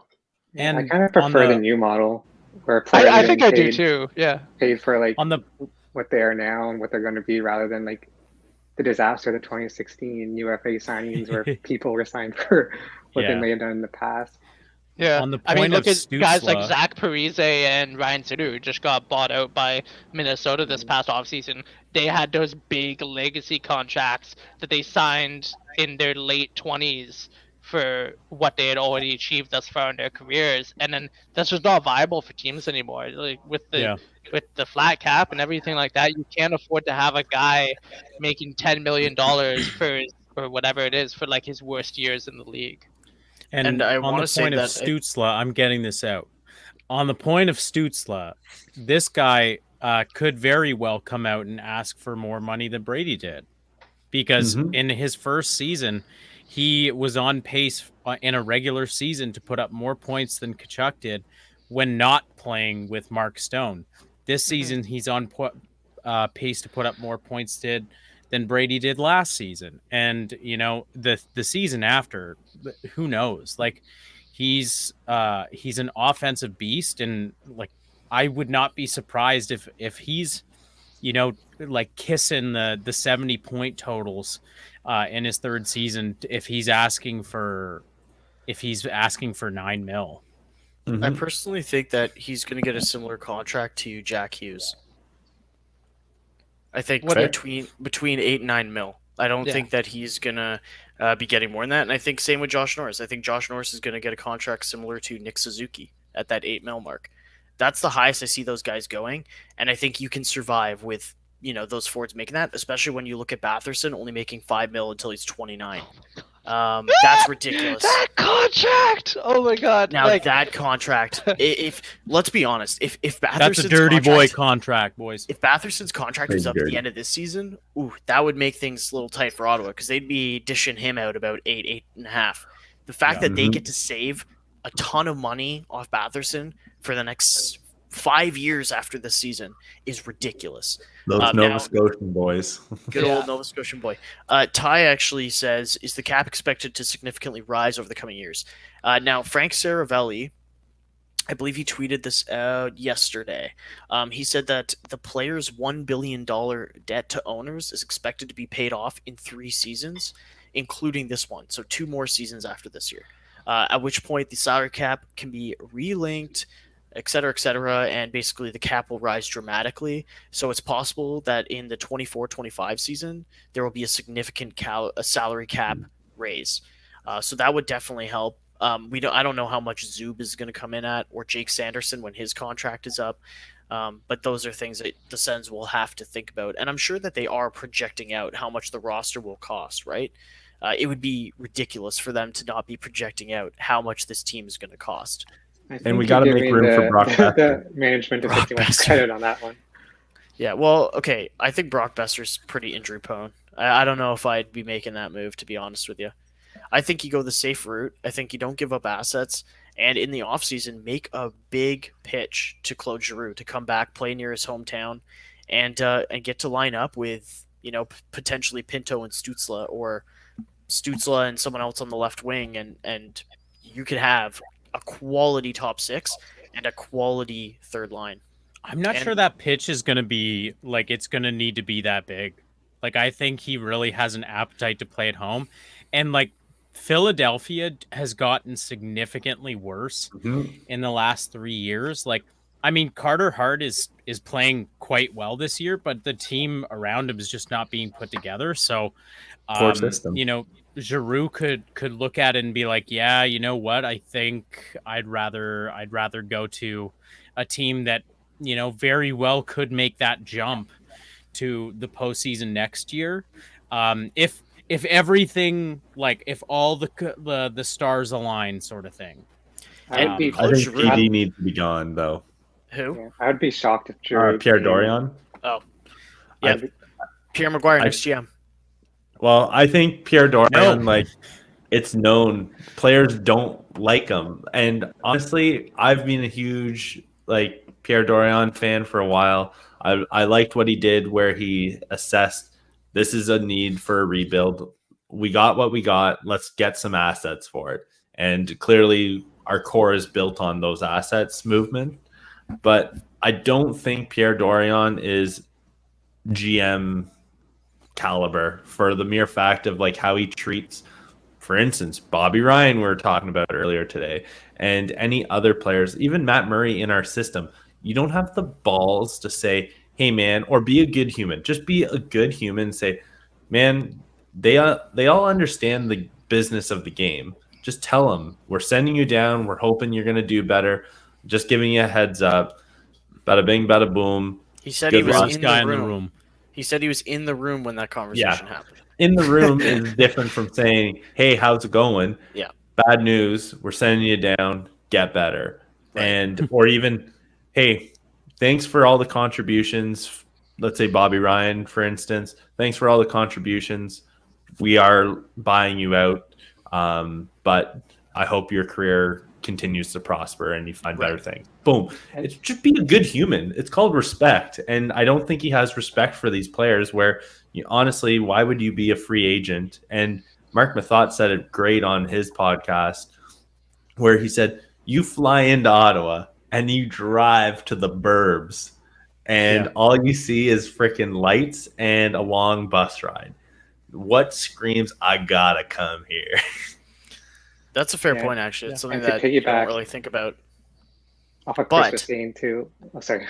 No, I was ahead, just saying. Liam. Go Oh, ahead. I was gonna say like with Claude Giroux and what Chris was just saying, like he's a smart guy and he's in the Ottawa area. He kind of knows the shit show that we are, so there's not really much to sell him on. And then it kind of reminds me. Remember, like when the Leafs were bad, how great that was, and whenever there was a free agent from Toronto, everyone's like, oh, they're gonna come home, they're gonna come to the Leafs, and they never did. Yeah. I mean, Tavares did, but that's when they became good. I kind of think Giroux was kind of like our Steven Stamkos, you know? Why would they? Yeah. It's totally possible. I mean, it's not like Philadelphia is really going places. And I'm not sure how good of friends he was with Jacob Voracek, but I know that Jacob Voracek had real issues with the media in Philadelphia criticizing his play constantly, and that's why he wanted out and was welcome to being traded to the Blue Jackets. Ginger stick together. I wonder if Claude Giroux is Connor Brown's ginger. keeping that. Yeah. If Claude Giroux is keeping that in the back of his mind, knowing like Jacob Voracek was a huge component of the team that got. I don't actually know if he was on the team that went to the Stanley Cup final with them, but he's a significant player for that team, like for that franchise. He was a significant player for a long time, and he just was done wrong by the media. And I wonder if Claude Giroux remembers that. And I'm not saying our media is perfect in Ottawa, but it is something that players consider. And he's leading their team with 23 points in 26 games. He's 7 points ahead of the second scorer on the team. Like, he is doing a hell of a job showing that, he is a good player and, I don't know, doing captain shit for his own team, I guess. So yeah, I'd say that if the Sens could make a solid play for him in the offseason, don't give up assets now, and just see if he wants to come to Ottawa, that would be sweet. Mhm. And I know a lot of people have talked about it, but it would realistically be possible, I think. If he's a true Ottawa boy, we need Ian Mendez to DM him. and Hell say, yeah. You got to come here. And let's be real, as being true Ottawa fans and just from Ottawa, we know if Ian Mendez DMs you, you're stepping up to the plate. Yeah. I think for Giroux too, like he's 34, so I think for him. Like Ottawa's going to be here in the offseason for him when he retires. Like it would make a lot more sense to go to a contending team rather than Yeah. a team Unless with you want to take it away from the especially- Wayne train. I really don't see a universe where Claude Giroux signs in Ottawa. I really don't. And it's partially just because like we are Ottawa and like the Venn diagram of like free agents worth having and free agents willing to sign in Ottawa are two separate circles. So that's one thing. And then the second thing is like Claude Giroux like he doesn't need to come home to play in Ottawa for Ottawa to be home. You know what I mean? Like he's been playing for Philadelphia for years. I still see him at fucking Canadian Tire in Canada. So like it's not as if he can't be here otherwise. Pajot, owns the penthouse at like the Dale on Parkdale near Tully's pasture. It's like home is wherever home is for these guys, and it's like they can afford to maintain second residences wherever they please for the most part. So like the idea of like having to play for your home team, I think it matters to some guys. I think to other guys it doesn't matter. And like Liam said, you made a good point.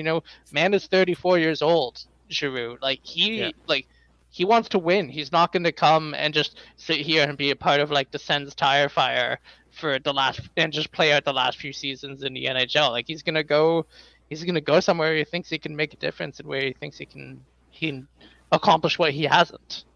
It'd be kind of sick if he did just straight up sign like a $2 million deal to play with a legit contender. Like that would be such a difference. Like he's still got a few prime years, but he's still got a few years where he can produce. I don't think he would take that big of a pay cut yet. I think he's like 36, 37. I think you're taking the pay cut to win a ship. Yeah, but I don't think like $2 million is very low.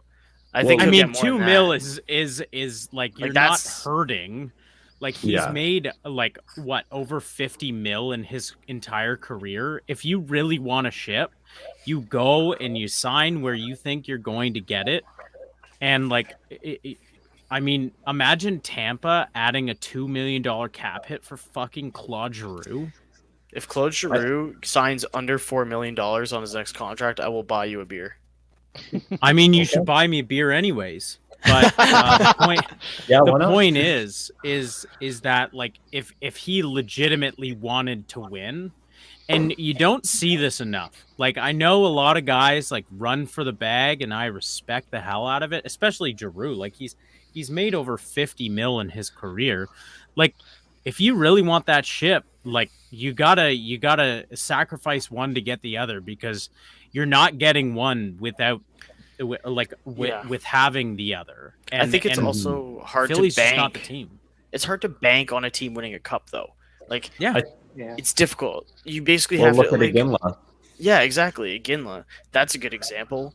Or Marian Hossa, before he went to Chicago, he was on Pittsburgh when they lost to Detroit, and then on Detroit when they lost to Pittsburgh. But I mean, he went to the Cup final. Like I would be if I went to a Cup final team and I'm like, all right, I got here. Like, who beat me? Who's still going to be good? I'm going to them. Like, but Alfie wanted to go to contender. Crosby's sick. Yeah. Like Alfie wanted to go to contender. He went to Detroit. Yeah, that was a bad decision because Detroit was on the downfall. Like it was easy to see that. I think it was the Swedish connections he wanted to feel comfortable, and he was disrespected pretty badly, as we all know. Yeah, we don't have to get into that. I'd love to get into that. Let's go. Oh my god, what would we say on that hasn't already been said? That's a whole long form, 5 hours. That's something that could go on for eons. So I have something I want to quickly raise. We're skirting around the topic of Melnick here for a moment, talking about the disrespect, and we were speaking previously about the cap situation. There's an interesting story today. So the island nation of Barbados has recently pledged that it wants to implement a universal basic income. Do you think this is the answer to the Sens' internal cash flow problems, being that Eugene Melnick is the resident of Barbados? You have to think. Yeah, like you have to think. I think this is the silver bullet.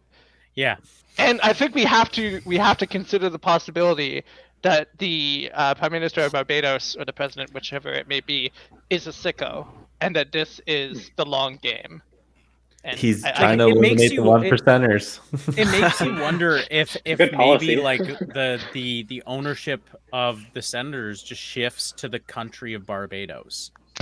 Oh, yeah, now that like, would like be Who's- good. who's to say no? the fucking like sovereign wealth fund of the Republic of Barbados. You know becomes they've a got more majority money, like- Stakeholder. I'll we take start that, like they're bringing in jersey sponsorship and stuff. We start to get like a Visit Barbados on like Or like the better yet, jerseys. Bettman might catch wind of this and say NHL International in There you go. Barbados. There you go. I Sends think, are moving, boys. Listen, Oh, crazier God. things have happened. Well, okay, speaking about Melnick, this kind of is actually a topic that is relevant and recent. So Are you there were, suggesting that my topic was not relevant? Yeah, bullshit. I will no comment.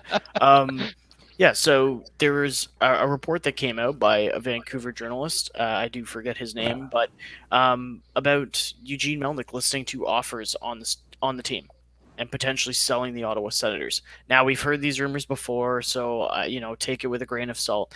But could you guys realistically see this, approaching this pivotal moment where the Sens are sold?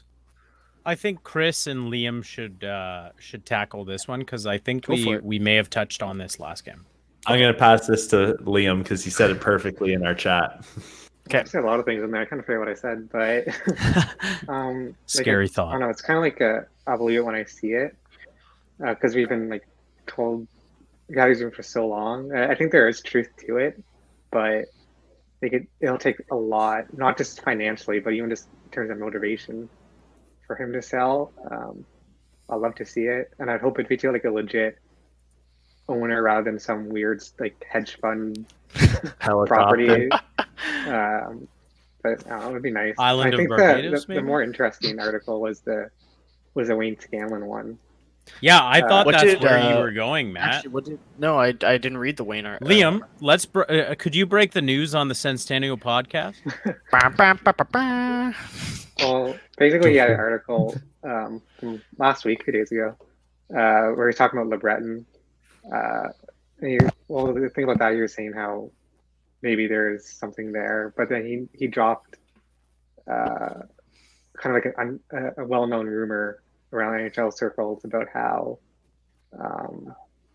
there's speculation about change at the top of the organization, and then we've seen this on Twitter before, and I'll check with a grain of salt, but how there's going to be an upcoming article in I think the Athletic about the dysfunction at the top of the organization.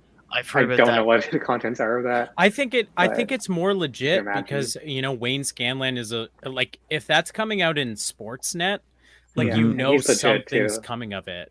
Yeah. It's not like Rick Dustin from Wind. down the streets, uncle's cousin's sister's friend bumped into Eugene Melnick and he said, "I hate my fucking workers." Like it wasn't like that, It's Daughter of He probably Robert did say Kraft. that. But Yeah, the non-existent daughter of Robert Kraft. granddaughter of Robert Kraft. Oh, how do you know? Right. Sorry. Yeah, I got that one mixed up. Well, There's something I was going to add to that, but go ahead, Chris. I was just going to add, like, this investigative article that's going to come out regarding ownership. It's well known in the city of Ottawa. There's always going to be a friend of a friend that has someone, and I'm in particular have a friend of a friend that used to work for probably 15 plus years in the Sens organization, to which retired 3 years ago. He's about to spill tea. And pretty much what she not alluded to, flat out said, was he would walk in and the vibe would crash. There was no good vibe check. And at the end I'm of the day, shocked that Eugene Melnick did not pass the vibe check. and realistically, she said, like, it was always going downhill, to which then when he thinned out the front office, it really showed his true colors when that time existed where he's like, I'm the president now. And when that happened, that's the last year when she retired, and to which was outlining this guy sucks and he is creating a toxic workplace. And it'd be very interesting. I'm excited to see that article just pretty much outlining like details of how he is a piece of shit. Because you see the of what we turnover they already have. know too. I think it was a matter of time. Like, look at Yeah. Chicago, Mhm. getting that whole story about them coming out, and everyone now knowing the skeletons in the closet of Chicago, and then as well with the Arizona Coyotes and all their pay issues and staff cuts and how their ownership was behind the scenes, like telling people that they couldn't order napkins and stuff for logistics to have them in the arena because they were extra money. So stuff like that, and I think it was just a matter of time. There's so much that you can just throw at Eugene Melnyk, right? Like, even what was it? Was it last year where he went on that cruise and then wrote like a scalding review about how Yeah, they he were like sued kidnapped, someone. but then the captain's like lawyer released the letters that they wrote on the ship that were like, "We had such a great time, like thank you so much," and then yeah, he comes out suing them, even though anyway. Don't need to get into his cruising endeavors and who he sues, but Well, I do think It is Senstennial After Dark. We can talk about cruising efforts. Yeah, I think one of the things that would be interesting is like if it's if the report comes out that it's a seriously hostile work environment, that could be cause for an NHL investigation. Yeah. It would it be we're taking the team away from you? Doubtful. But it could be, all right, we need you to hire a legitimate president, and you need to just be the money behind this, and that's it.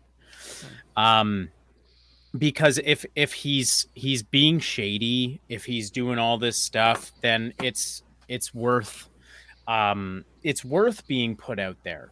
And until we actually get this report, we're going to speculate on it. But I mean, it was definitely something to sort of look forward to, because we haven't had a the Sens are in the press for all the wrong reasons this year. Like we've put a $6 million 2-time cup winning goalie in the AHL, not that big a deal. Years prior, you have the Uber Gate and all this sort of stuff. like those were the best of times. Am I right, fellas? Man. And I think you look at other sports that's going on. Like there's a investigation ongoing with the Washington football team, and John Gruden was fired because of that, deservedly so. And yeah, even like the the emails. Yeah, and the Phoenix Suns are having one, and I'm sure there are others too. Vancouver with Virtanen, I think there's something That coming was a out regarding sexual him. assault Yeah. allegation. But this is more in reference to like the Yeah. high end operations and stuff. yeah. Like, Yeah. I mean, there's no doubt to me that like most players in professional sports leagues are kind of pieces of shit. It's just how well you hide it. I mean, Yeah. I've had this conversation with people many times. I mean, most of these guys are basically they barely graduate high educated? school. Yeah. Like that. I mean, like especially like if they're playing junior or something, they're traveling all the time. I mean, their last couple of years of high school, I mean, like they're just coasting by. Like they're not learning anything anymore.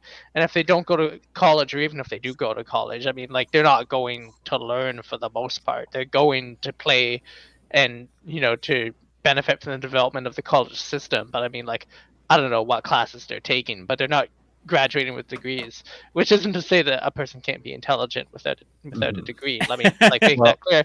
But it means I that think there are some players, but they're the exception to the rule. Yeah, Logan Brown exactly. ain't it. Yeah, it's like like you listen to these guys give interviews most of the time, and I mean you can tell that they're guys like they don't know anything outside of hockey. Like they're not like a guy like Brady Tkachuk is like unusually articulate for an NHL player, for instance. Yeah. Most guys are just kind of meatheads. And But I think you have we to love wonder them if because they Brady play a maybe got sport that we training or love. something. But Yeah, I think Brady definitely got training. Like when your dad's Keith Kachuk, what is his uncle Craig Oster? His cousin is Kevin Hayes. Wait, Uh, wait. Hold on. His uncle's Craig Oster? Yeah. Yeah, I didn't know his agent was Oh my his God. uncle. yeah, man. Mark Stone's agent was Brady Kachuk's uncle. That's hilarious. greasy. Yeah, so that's why they were really upset when Mark Stone was gone. Like Keith Kachuk really wanted Mark Stone to be on that team, right? Mm. He We was all did. he was one of the people who was I'm pretty sure Same. publicly. Yeah, I know. Yeah. Like I agree, but he was like publicly upset that the Sens didn't re-sign him. I was gonna go somewhere with this, but then I got sidetracked by the whole familial links of the Kachuk family.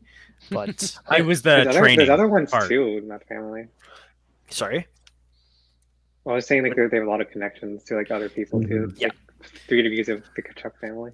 Well, Great also, reason, like, Kevin Bacon. I mean, this is just anecdotal, but I know somebody who straight up told me that they've been clubbing with Sens players, and and not necessarily this year. I just want to, we don't have players who are clubbing during the pandemic, but this was talking about a couple years back or a few years back, and yeah, players would go clubbing and like cheat on their wives, and it wasn't a hidden thing at all. It's just kind of, I think, understood in the NHL that happens, right?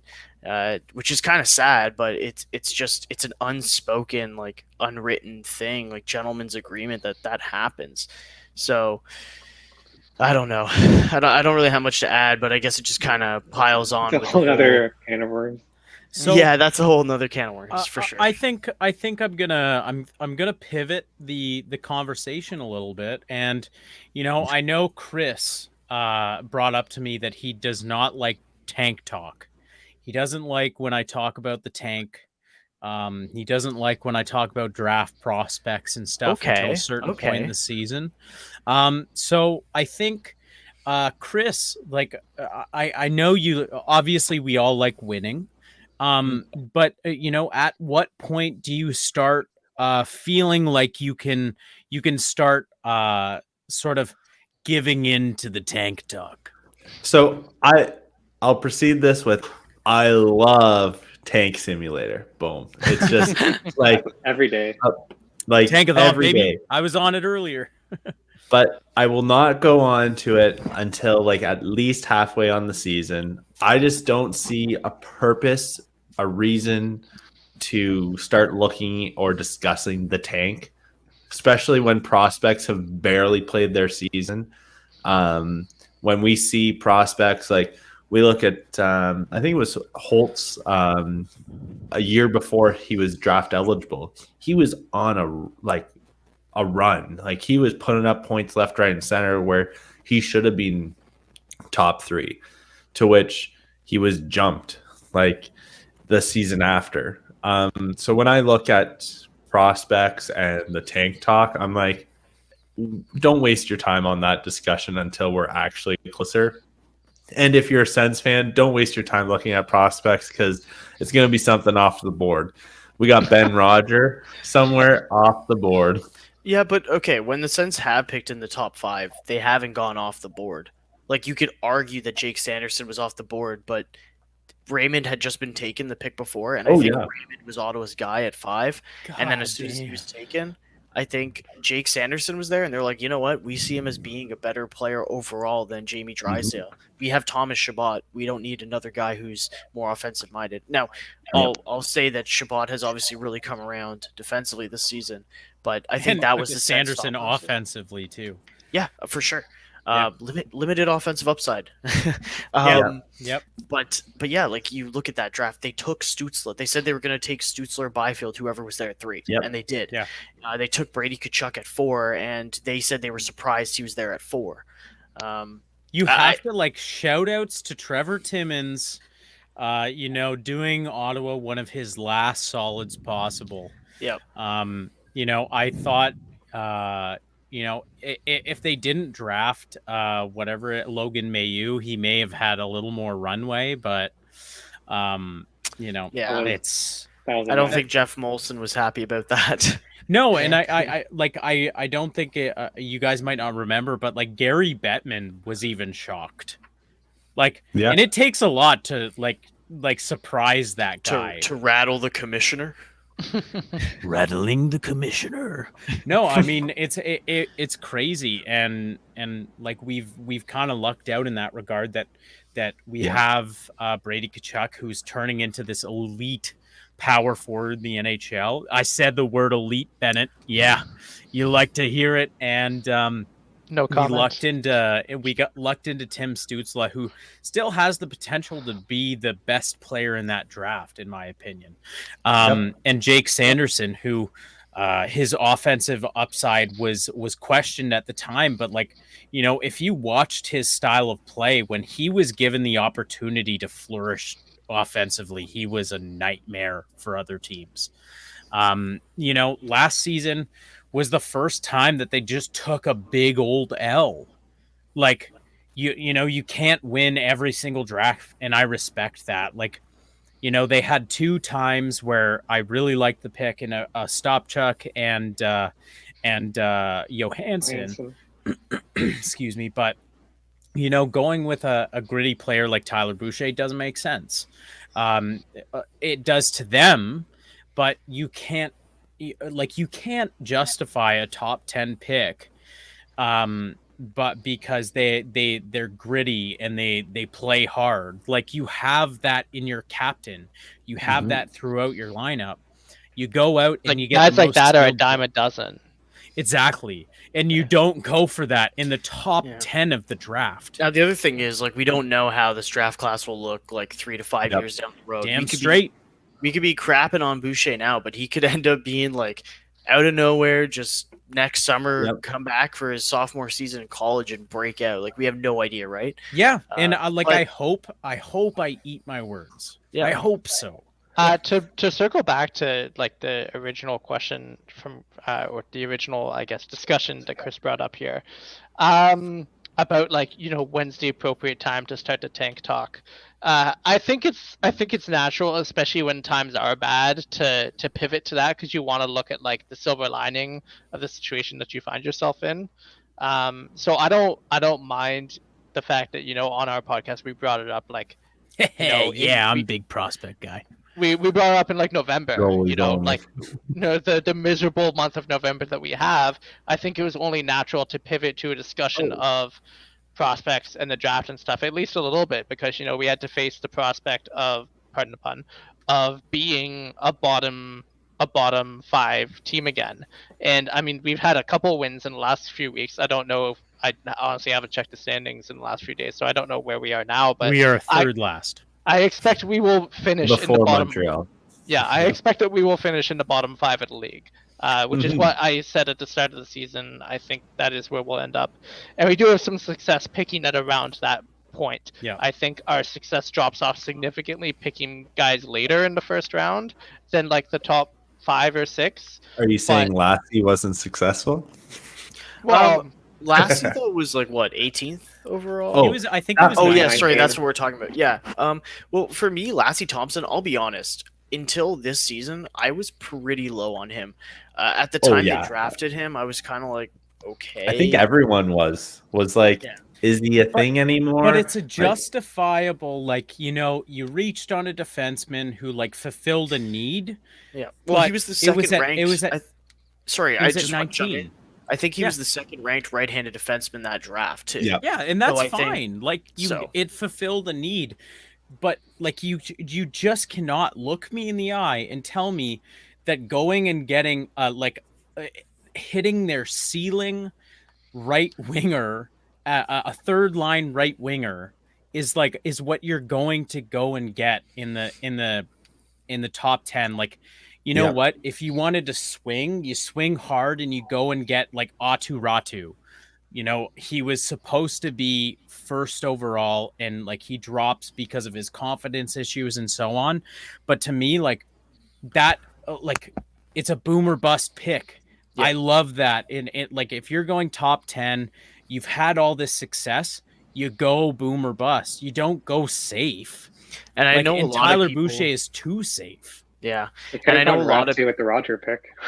Well, I don't even know. That too. Honestly, I don't know if I would call Tyler Boucher a safe pick. I would actually say there's more risk there of him not actually reaching the I kind of NHL. agree. Yeah. I think they went for a certain like archetype or archetype of player that they really liked, and they're like, that's the guy we're taking.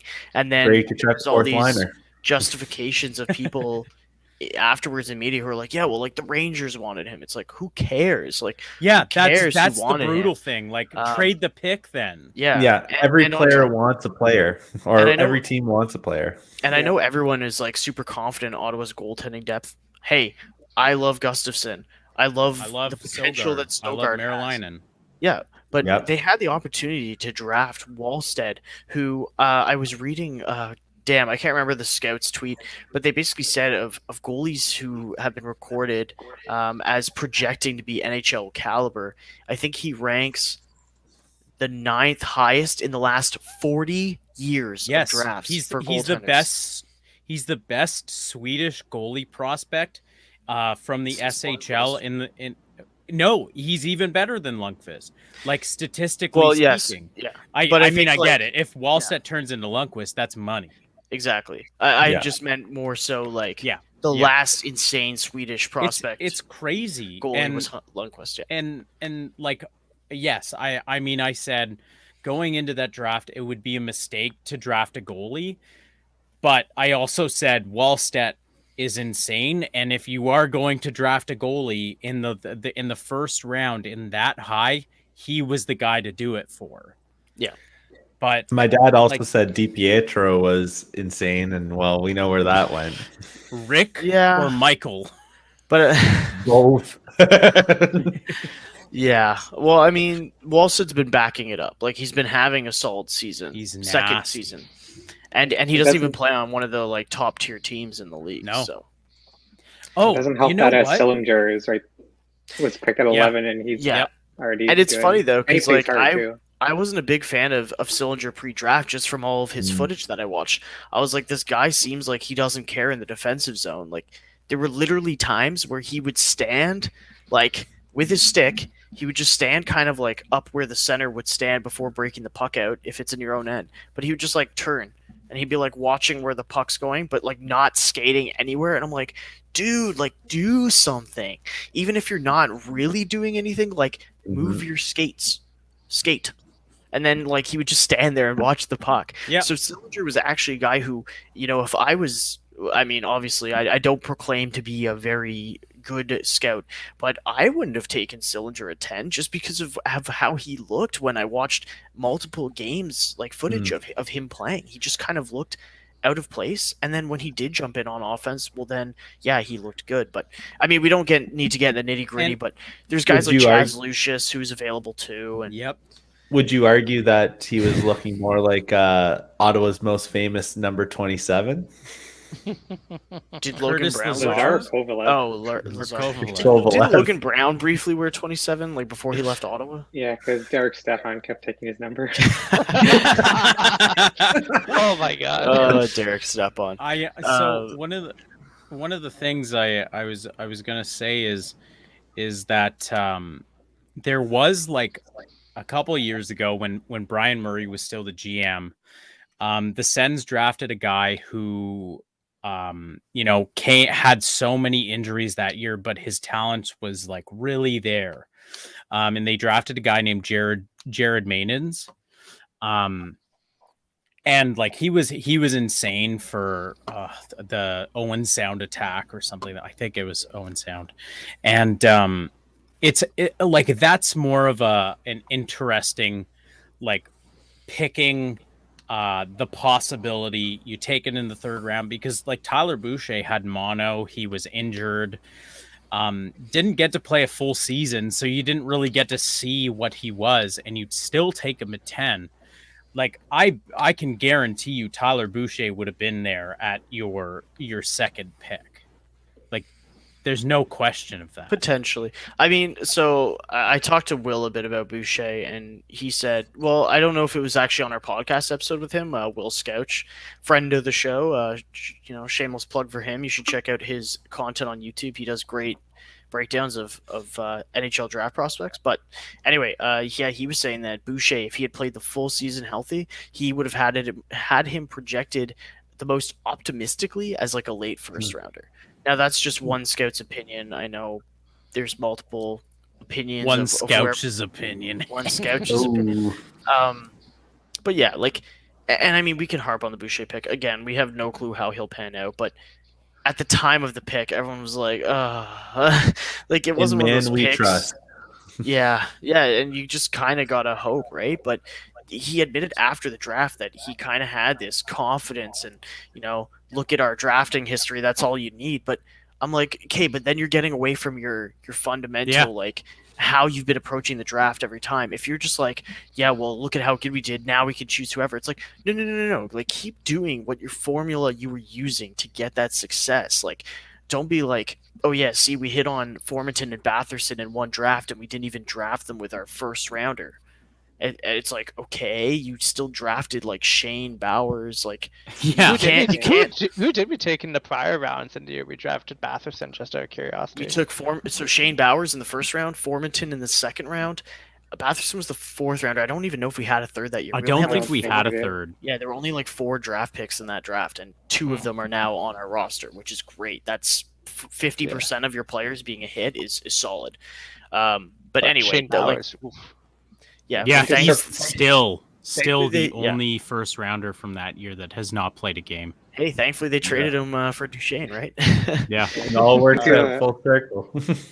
To circle back to like go what ahead, the Liam. problem always is at the top, because I was listening to Volume of Thought today, and they had an interesting stat how rival podcast. Okay, we have the smallest like amateur scouting staff like out of any Canadian team. Pro scouting staff is like middle of the pack in terms of number of people, but amateur it's so small, and that's why like if you're looking at who we're going to draft, it's going to be someone out of the US because that's where we put all our eggs in. Or like, Finland. there's no point of talking about a Russian prospect because we don't have scouts there. We're never going to draft a Russian player, or even Swedish. We don't have many people there. They must send somebody to Russia because they signed Zub. Yeah, like that's a pro scout though. They have quite a few pro scouts. Yeah, that's fair. Yeah. But like on the amateur side, we know that they have a Finnish scout. I'm pretty sure it's Ruutu. I think Jarkko Ruutu. And they Mikko. must really trust his Mikko. Yeah, Jarkko is okay. completely sense. Yeah, okay, that's probably why I was thinking him. But anyway, like he's out there in Finland, and they must trust his opinion because they drafted Järventie, and I mean Merilainen might have been more on Gru or however you pronounce Actually, his Trent last Mann was a goalie. Yeah, but Gru has helped them with goalie picks in the past. Like he's like, even though when he was their coach, I know now he's a scout for them, but even when he was a coach, they said like we would run goalies by him and get his opinion on them too. And you have to imagine with Stützle, they were just like, we can watch the footage ourselves from the courtesy of our own homes. Like we know what we're getting with him, but it does, like, for the idea of drafting out of the States, it does sort of give me a little more hope this year because there are a lot of really good players in the U.S. National Development Program. And like a guy like Logan Cooley looks nice with it and would be excellent on the Ottawa Senators at some point. Is he going to Nodak? And in the WHL, he's actually going to Boston? Princeton. Oh, we're not going to draft him if he's not going to Boston or Nodak. Oh, maybe it's Notre Dame. Hold on a second. I'll find this out. But I was also going to add in that they like their WHL players too, and Matt Savoy is out tearing it up in the WHL. So you have him. Like I don't want to get into prospect talk already because literally it's December 13th. Like we have fun. A long way to Fuck go. It's fun. Come on. I think Chris will kill us after the stream, but there's a lot of really, really good players in the top 10 this year. And it's like one of those years where I don't think if the Sens have a top 5 pick, Ottawa will be happy with whoever they end up with. And I think that there's a few players who could make an NHL impact as soon as next season, honestly. I think like Joachim Kemmel, for example, if he comes back from injury and continues his torrid pace in Liga this year, he should be on an NHL roster next season because he is scoring at a rate in the Liga that hasn't been seen in like a long time. So, yeah. Anyway, All right. I so won't get into prospect talk too much. I have a question to transition from prospects. Sure. All right. We look at the makeup of any Stanley Cup team. 50% of that team is not drafted players. Typically, a drafted player is moved, more or less. So, like you look at Tampa, for instance, they've drafted some elite pieces, but a few of them are free agency and a few of them are traded. What elite prospect or prospect in general that has a high ceiling do you see being traded in the next like 3 seasons? I'm not saying for what player, but who do you see getting pushed out of the system because others are filling in the gaps? From us? Yeah. Yeah. Tyler I think Boucher. Eric Branstrom's the easiest to answer considering how the team feels about him. No, Yeah. I think, okay, if we're talking about a genuine prospect, like, let's be honest, like, Brandstrom, he has NHL games. I know he's technically a prospect, but if we're looking at guys who have more value because they haven't made it to the NHL yet, but have a lot of upside, I think Järventie is probably one of Ottawa's best trade chips. He's a guy who I think really has the abilities to be a top 6 forward in the league, but I don't know if he'll become a top 6 forward on the Sens. It's kind of like a Rudolph Spalster situation where he has that top 6 upside. I think Balser's in an ideal world is more third liner, but he has that top 6 upside, but he wasn't going to get it with the Sens. And of course, when they put him on waivers, San Jose snatched him up and he played quite well with them. So I think Järventie is probably one of those guys. It has to be one of the goalies too, eh? I mean, like we have so many goalie prospects. If you still throw Gustafson in with that lot, which I think I kind of do, like Gustafson, Sogard, Marilainen, not all of them can play for Ottawa. I can absolutely see a situation where at least one of them gets moved. For sure. We're actually gonna be departed by Chris and Liam, but we should thank them for their time and joining the show tonight.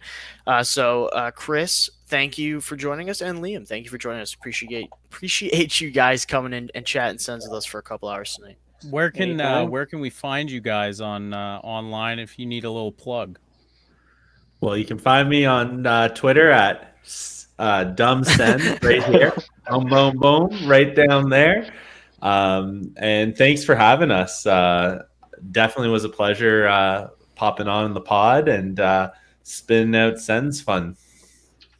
And you can find me at Liam Nallon on Twitter.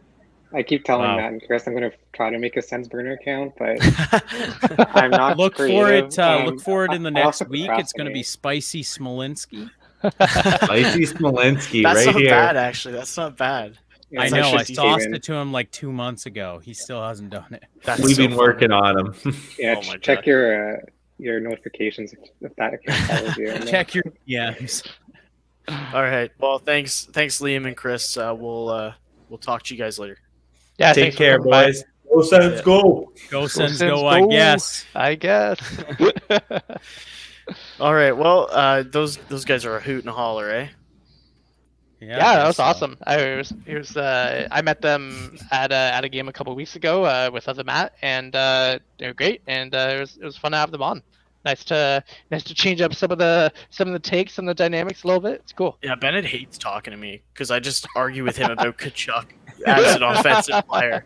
Man, Yeah. this season has been so just beautiful for me because nothing against Bennett, but I would always get really salty with Bennett being like, I just don't see the offensive potential with Brady Tkachuk. And then this season, Brady Tkachuk's just like, hey, screw you, world. I'm going to go on a scoring tear. So that after every game that Brady Tkachuk does well, I'm just like, hey, Bennett, Brady Tkachuk's playing really well. And he's like, yes, he is playing well.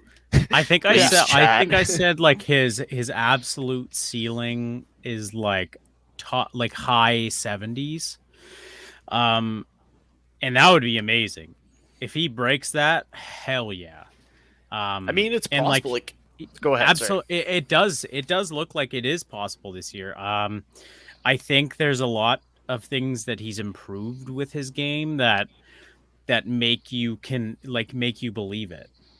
Last year there were flaws that you were like, what are you doing? But now it's just like he's just doing everything right, and it's so cool to see. Like he's becoming this like elite player right in front of our eyes that we haven't been able to have in such a long time. So Yeah. And not just like elite player, but like all around captain.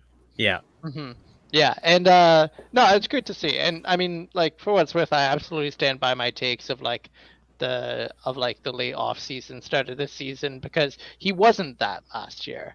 And I mean, we all hoped that he would become that player, but you know, like during the protracted contract negotiations where people were going back and forth about Tkachuk and what does he actually bring to the team and concrete, like, oh, nice production and stuff. So I think there were legitimate conversations to be had. But listen, I mean, I'm a Sens fan first. I don't care if I get humbled by a guy outperforming my expectations of him. I still think he has a hard ceiling of around 70 points, like you said, other Matt.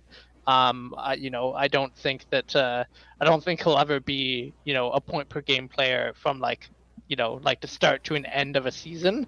But I think he is showing us that he has the potential to be a much more effective offensive player than I think we had reason to believe this time last year. And that can only be a good thing for the Sens. Yeah. And he's keeping pace with Svechnikov right now. Like Svechnikov has 21 points in 26 games. Brady has that in 22 games. Like that's insane because a lot of people, if you put Tkachuk and Svechnikov side by side, a lot of people probably prior to the season would say Svechnikov. Now I think you could say a lot of people would be really, humming and hawing. Like Svechnikov, I'd say has the pure probably skill, like more skill. But I wonder if you look at the player profile of Tkachuk and you ask people if would you take Tkachuk or Svechnikov, there would be a lot more people on the fence or choosing Brady Tkachuk than I think prior to the season. Yeah, but I think that's fair to say. Go ahead, Matt. I was just gonna say I think Svechnikov brings an offensive element that a lot of people just did not buy in Brady Tkachuk, whereas Brady has been sort of figuring his game out, the 200-foot way, and now he's like, you know what, I'm gonna start trying stuff.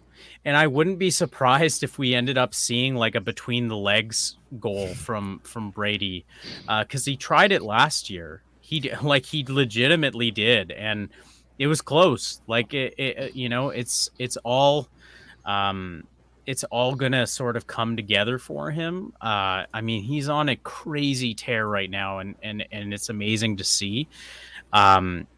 People are probably still gonna take Svechnikov this season, but like next season you very well could see Brady being that guy, and like his all-around game just being more dominant than Svechnikov. So, and Kevin brought up here that the Brady Norris Batherson lines reminded him of Heatley Spezza Alfie.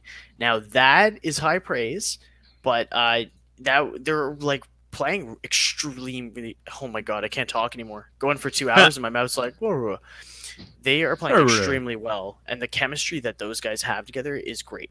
And we talk about Tkachuk becoming a star in front of our eyes. Can we talk about Batherson? Batherson is becoming an elite top line, without a doubt, right wing forward on this team. And I remember, and yeah, Bennett, don't worry, I'll let you chime in. But I remember when we were all talking about we need an elite right wing player, and people were like, is Batherson that guy? And there was a lot of like uncertainty. Last season, everyone's like, okay, he looks like a top 6 forward. He might be a potential like lock as at least a second line center. I think without a doubt now, you look at him and you're like, man, this line of Tkachuk, Norris, Batherson is going to be together for a long time. And Batherson and the breakout he's had this season, like it is nothing less than like superstar level how he's playing. I mean, maybe I can withdraw that a little bit, but he, honestly, it's like elite level how he's producing and how he's playing, and that's incredible. Like even last game, you could argue that he wasn't super noticeable. He had 3 assists. Like he produces, and he's not always the center of focus, and he just gets it done. And I don't know. I think, Kevin, it's totally possible to answer you. Like, it's totally possible that they end up at that level. I don't know if any of them will ever be like a 50 goal scorer like Heatley was, but I think that line has potential for them to all hit 30 goals in a season. Not maybe this season, but in the future. I could see that whole line being able to hit 30 goals in a season. Mm-hmm. Yeah, no, Batherson has been nothing short of a revelation this season. And we titled an episode back in November, Welcome to Your Batherson Years. He has been absolutely the standout offensive player this year for the Sens, bar none. And I do have to give a shout out to this glorious tweet from Matt Bosty on Twitter earlier this week. He said, and I quote, "Batherson is like if they put Mark Stone's brain in Mike Hoffman's body, but then made him better looking." That just fucking sent me, and I had to give a shout out to it because it was right after Batherson had sniped a goal. I forget which team we were playing that night, but oh man, it was so good. And it's like we have a shooter like Mike Hoffman who isn't fucking brain dead when the puck isn't on his stick. And he can make plays, he can shoot the puck, and he can win those battles along the boards. He's really coming to his own this season. Speaking of Hoffman, somebody brought up his stats. Actually, I think it was Grant McKegg. And he has he's like a minus. I can tell you right now because I pulled up his stat page. Yeah, he's sitting at 4 goals, 4 assists in 17 games at a -9.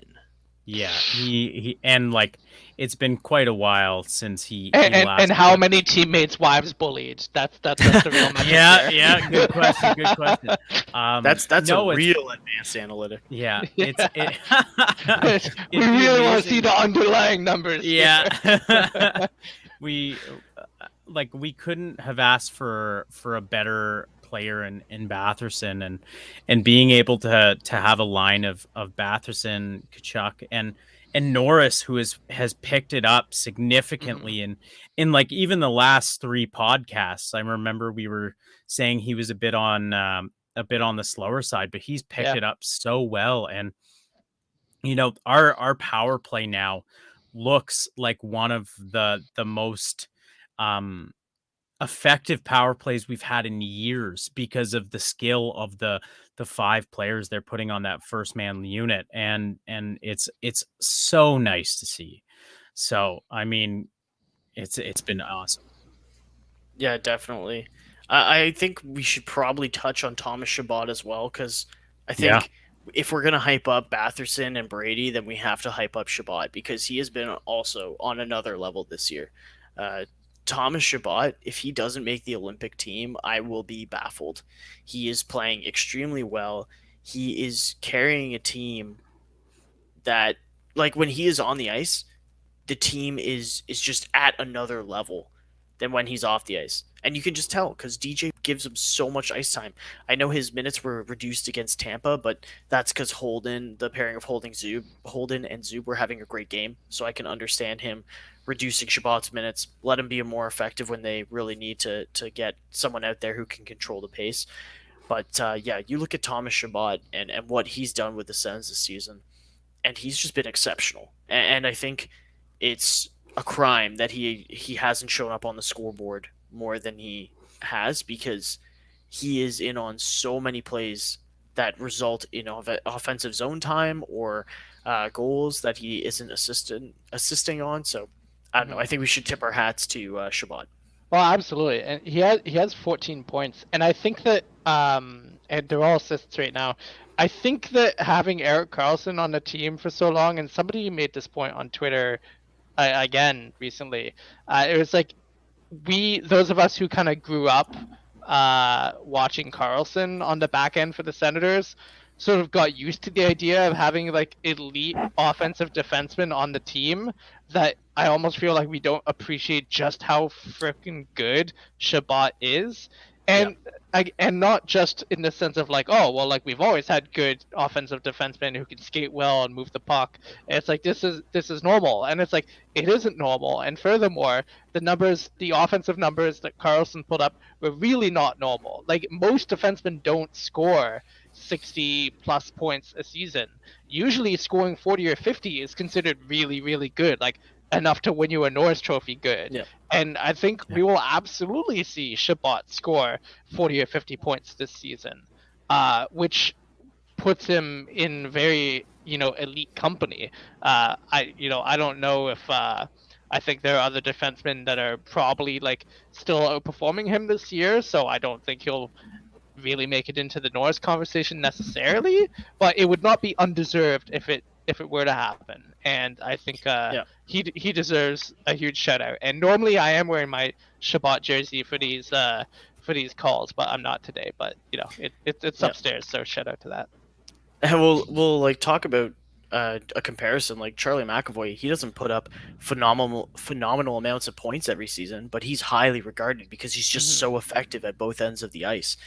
This season, he produced a little more offense than he normally does, and honestly, that's kind of where I see Shabbat going. He's like developed his game.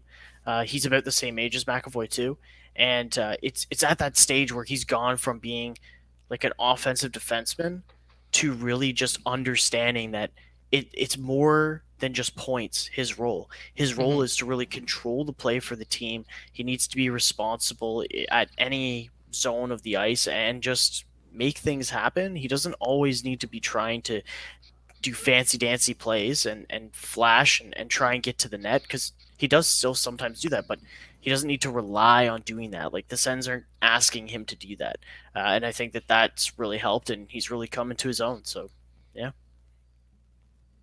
he's a hell of a defenseman. He's putting up respectable points, and he's like locked down his 200-foot game, and that's sort of what we need in a defenseman like Thomas Chabot. And once we get Sanderson, we'll have an abundance of riches on the left side. Yeah, just imagine when we have Sanderson playing 20 plus minutes a night and allowing Chabot to drop down to a respectable 23 or 25 minutes a night instead of like the pushing 30 that he often is. I mean, there's so many situations where it's like Chabot is basically our only reliable defenseman, and we have to play him. Otherwise, we're just shooting ourselves in the foot. But, in the not too distant future, we can see a more rested, more streamlined Thomas Chabot, more, I think it will make him an even more effective player than he already is, which is very effective. Yeah. Cool. Well, gents, it's been like over 2 hours of talking about the Sens. Yeah. Let's do it again tomorrow. I'm going to be sick tomorrow, sorry. Yeah, sorry, can't make it that day. Thanks, everyone. Thanks everyone who's watched this far or watched segments of today's episode. You can find us on Twitter, Instagram, all the things at Senstennial or the Senstennial. Just look up the Senstennial Podcast, and we're gonna try and bring on some more guests that people will love and cherish in the upcoming weeks and months ahead. So. Look forward to that, and again, thanks everybody who tuned in to hear us rant and rave about our Ottawa Senators. Yeah, thanks everybody, and it was a blast. Cool. Take it easy, guys. Cool. Go Sens, go. See you, everybody. Bye.